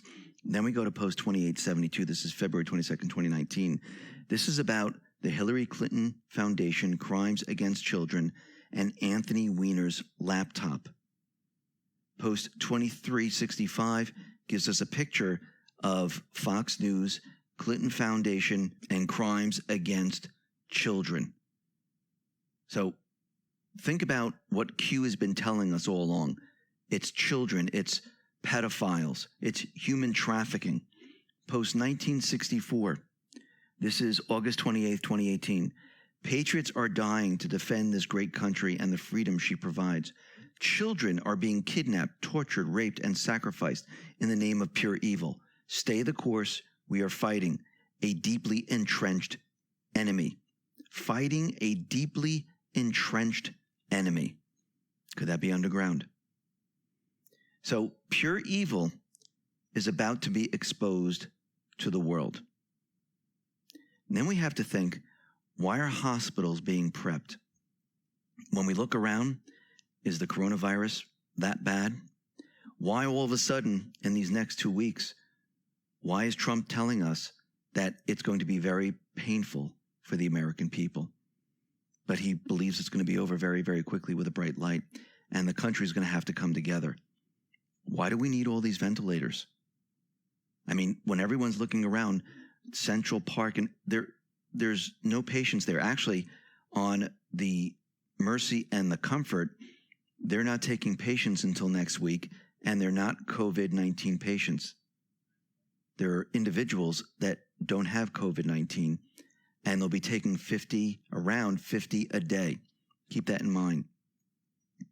Why are Mercy and Comfort in the ports? Why are they providing Mercy and Comfort? Why has the censorship been removed from Google? How do you bring the country together? You do it with the children. Think about the deep state in the past. How did they try to push their legislation, their events? Remember school shootings and all this other stuff that we saw? It was always about children. They used children to push the crisis.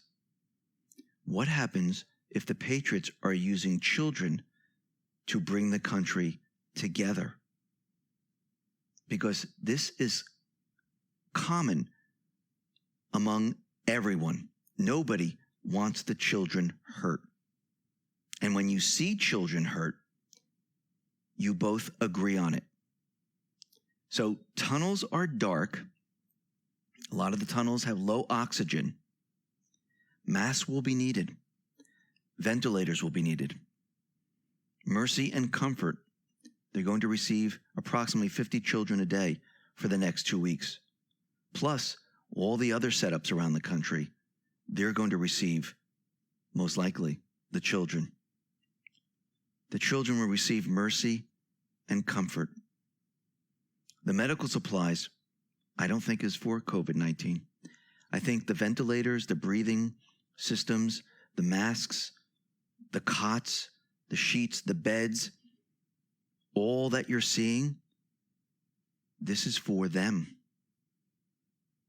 Why was Google censorship removed? It was removed because this is the beginning stages of showing the world this evil. Who did it, how they did it, when they did it. I do believe that Trump, the Patriots, Q, working together, tricked Facebook, Twitter, Google to come up with algorithms to show if something is real or fake. People trust Google. They still trust it. We might not trust it, but a lot of people do when they do a search. And if Google says that this is real, it's real.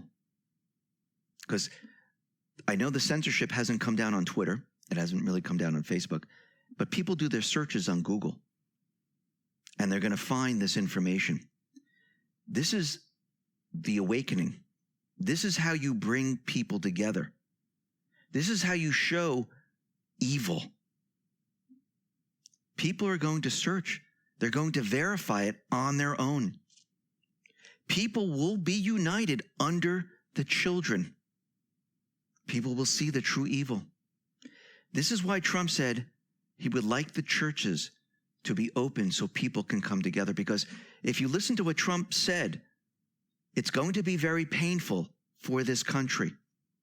People are going to have to come together. And it's funny because I keep hearing Q saying this is going to be biblical because it's during this holiday time.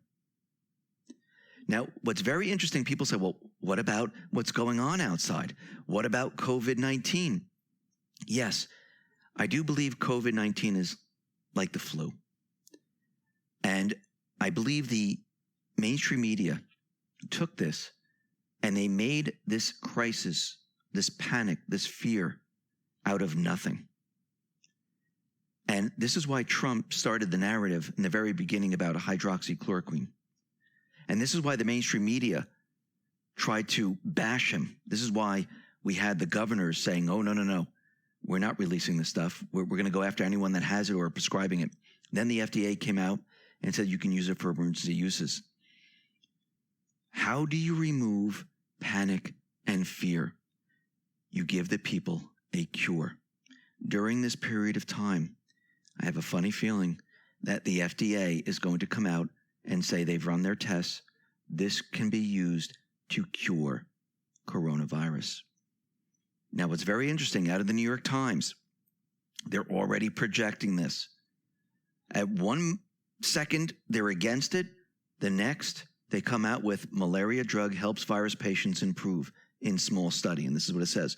A group of moderately ill people were given hydroxychloroquine, which appeared to ease their symptoms quickly, but more research is needed. They're already projecting out into the public realm, letting everyone know that, yeah, this is going to help. Now, Trump said this is going to be a game changer. He can shut their operation down with a snap of a finger. But I think he's waiting for the right moment. And everyone will no longer be afraid to go outside. They will no longer be afraid to get together. They'll no longer be afraid to do any of these things. And I want to go back to post 1644. This is what it says. It says June 29, 2018. It must happen. Conspiracy no more. Think of every post made. What do they fear the most? Public awakening. You are the frame. You are the support. People will be lost. People will be terrified. People will reject. People will need to be guided. Do not be afraid. We will succeed. Timing is everything. Think Huber. Think the Department of Justice, FBI, reorgs. Think sex, child arrests, news. Think resignations, loss of control. How do you remove evil people in power unless you reveal the ultimate truth? It must be compelling to avoid a divide. Political attack optics. We are the majority. Where we worldwide. Sheep no more, together. And that reminds me of C before D. And I see a lot of people on Twitter putting this out right now. And I saw someone's put coronavirus before Durham. But what happens if it's children before Durham? Now, think about that. Children before Durham. You have to present the children to get everyone together, to present the evil. Then move forward with arresting the others. Because remember, Durham, his investigations are wrapping up late spring, early summer. And if you go back to post 3570, it says C before D. And of course, we thought Coates before D class, which I think it might have stood for that. But there's multiple meetings. And it says the month of August is traditionally hot. You have more than you know. Q. Then we have General Flynn. He changed his Twitter banner. And there's an eagle or a wolf or whatever the animal is. But I do believe this is a war posture that the eagle, the American eagle, is coming after an animal that might look like it can't beat, but it will beat it. Now, the White House photos Twitter page also put out a picture of an eagle. Now, the U.S. Navy, they tweeted two things. One, hey, bad guys, we will find you. The other thing that they tweeted out, which I think is very, very interesting, and this is Lisa Crowley, she noticed this, protecting freedom and democracy around the world never ends. Hashtag silent service. She says, hashtag silent service equals hashtag silent war. Hashtag save the children. Now, this is very interesting. And this brings me back to post 714, and I'm reading it a little differently now. February 10th, 2018. It says, mess with the best, die like the rest. 2 highly classified clown ops exposed, 44 remaining. So that means Q is letting us know, back in February 10th of 2018, that they're shutting down the clown ops. 2 highly classified clown ops exposed, 44 remaining. I believe those have been taken care of. Wizards and warlocks, save the best for last. And then there's the P with the kill brackets. Does that stand for pandemic? Save the last op for last. Because this is the storm. It's the pandemic. Now, during Trump's presser, which we just played, I want you to listen carefully because I'm going to play something here. And listen to when he says, when you look and see at night. So take a listen. I want every American to be prepared for the hard days that lie ahead. We're going to go through a very tough 2 weeks. And then hopefully, as the experts are predicting, as I think a lot of us are predicting after having studied it so hard, you're going to start seeing some real light at the end of the tunnel. But this is going to be a very painful, very, very painful 2 weeks. When you look and see at night the kind of death that's been caused by this. For some reason, when he said that, it just doesn't make sense. When you look and see at night, why would he say night? So then I remembered going back 2 years in April when this starts, post 995, it says future proofs past, several today, 1 day, military, border, keep watching the news, April, and A is in brackets, Moab. And then post 1029, April 5th. Thank you for your prayers. Forced reaction, one of many vehicles, intercepts night 2. Now, if you go forward, you're going to see night 3, night 4. And it says birds, fast movers, force projection, April showers. So is Trump letting us know that these are night operations? Now, I know everyone's thinking that the power grid's going to be shut down, the internet's going to be shut down, but I think the 10 days of darkness are two different things. I think the days of darkness are those children in the tunnels where it's dark and they're going to come out into the light. So there's going to be 10 days of this operation. I don't know the exact time frame. I mean, Trump, yes, he did say 2 weeks. So I can assume, and I'm assuming, that it might be in that time frame. And I believe it's 10 days of a dark operation because they're underground. Now, the social media and all these other things that we're talking about, how they're going to kill all of this, I believe what Q might be saying, and remember, I'm interpreting all of this, he might be saying that when this information starts to come out, because as we can see, like CNN, they're not even covering the presser anymore. The mainstream media, the social media sites, they might try to block this stuff. Now, Google right now is left open. Will they try to control it and block it? I don't know. But Facebook, Twitter, and the rest, they might try to kill all this information coming out. And I think maybe that is what Q is talking about when they're talking about the social media sites like Google kill and Facebook kill and Twitter kill and all these things, that they're trying to kill the information coming out. And Trump and the Patriots might have to use the emergency broadcast system to get a lot of the information out and what the operation entails. So we will have to wait and see how this all plays out. And again, remember, there are a lot of people that are looking at this doing the same thing. Now, you have to research for yourself. You have to look at certain information, decide for yourself, and you might see something completely different than I do. Someone might see something the same as I do. But when we look at this, we need to focus in on what is going on. Put a lot of the pieces together. Because once you start putting pieces together and starting to match things up, the pictures becomes clearer and clearer. Remember, Trump has a small group of 10. They know the full plan. We're trying to take what Q has given us, and Q just didn't come out and say, hey, by the way, day 1, day 2, this is what's going to happen. Q couldn't do that. A lot of the stuff is classified. If Q just came out and told us exactly what was going to happen, the deep state would know what was going to happen. I think it was set up this way to make the deep state, make the stars, and make certain people do things because they thought certain things were going to happen. And I think it was done like this on purpose.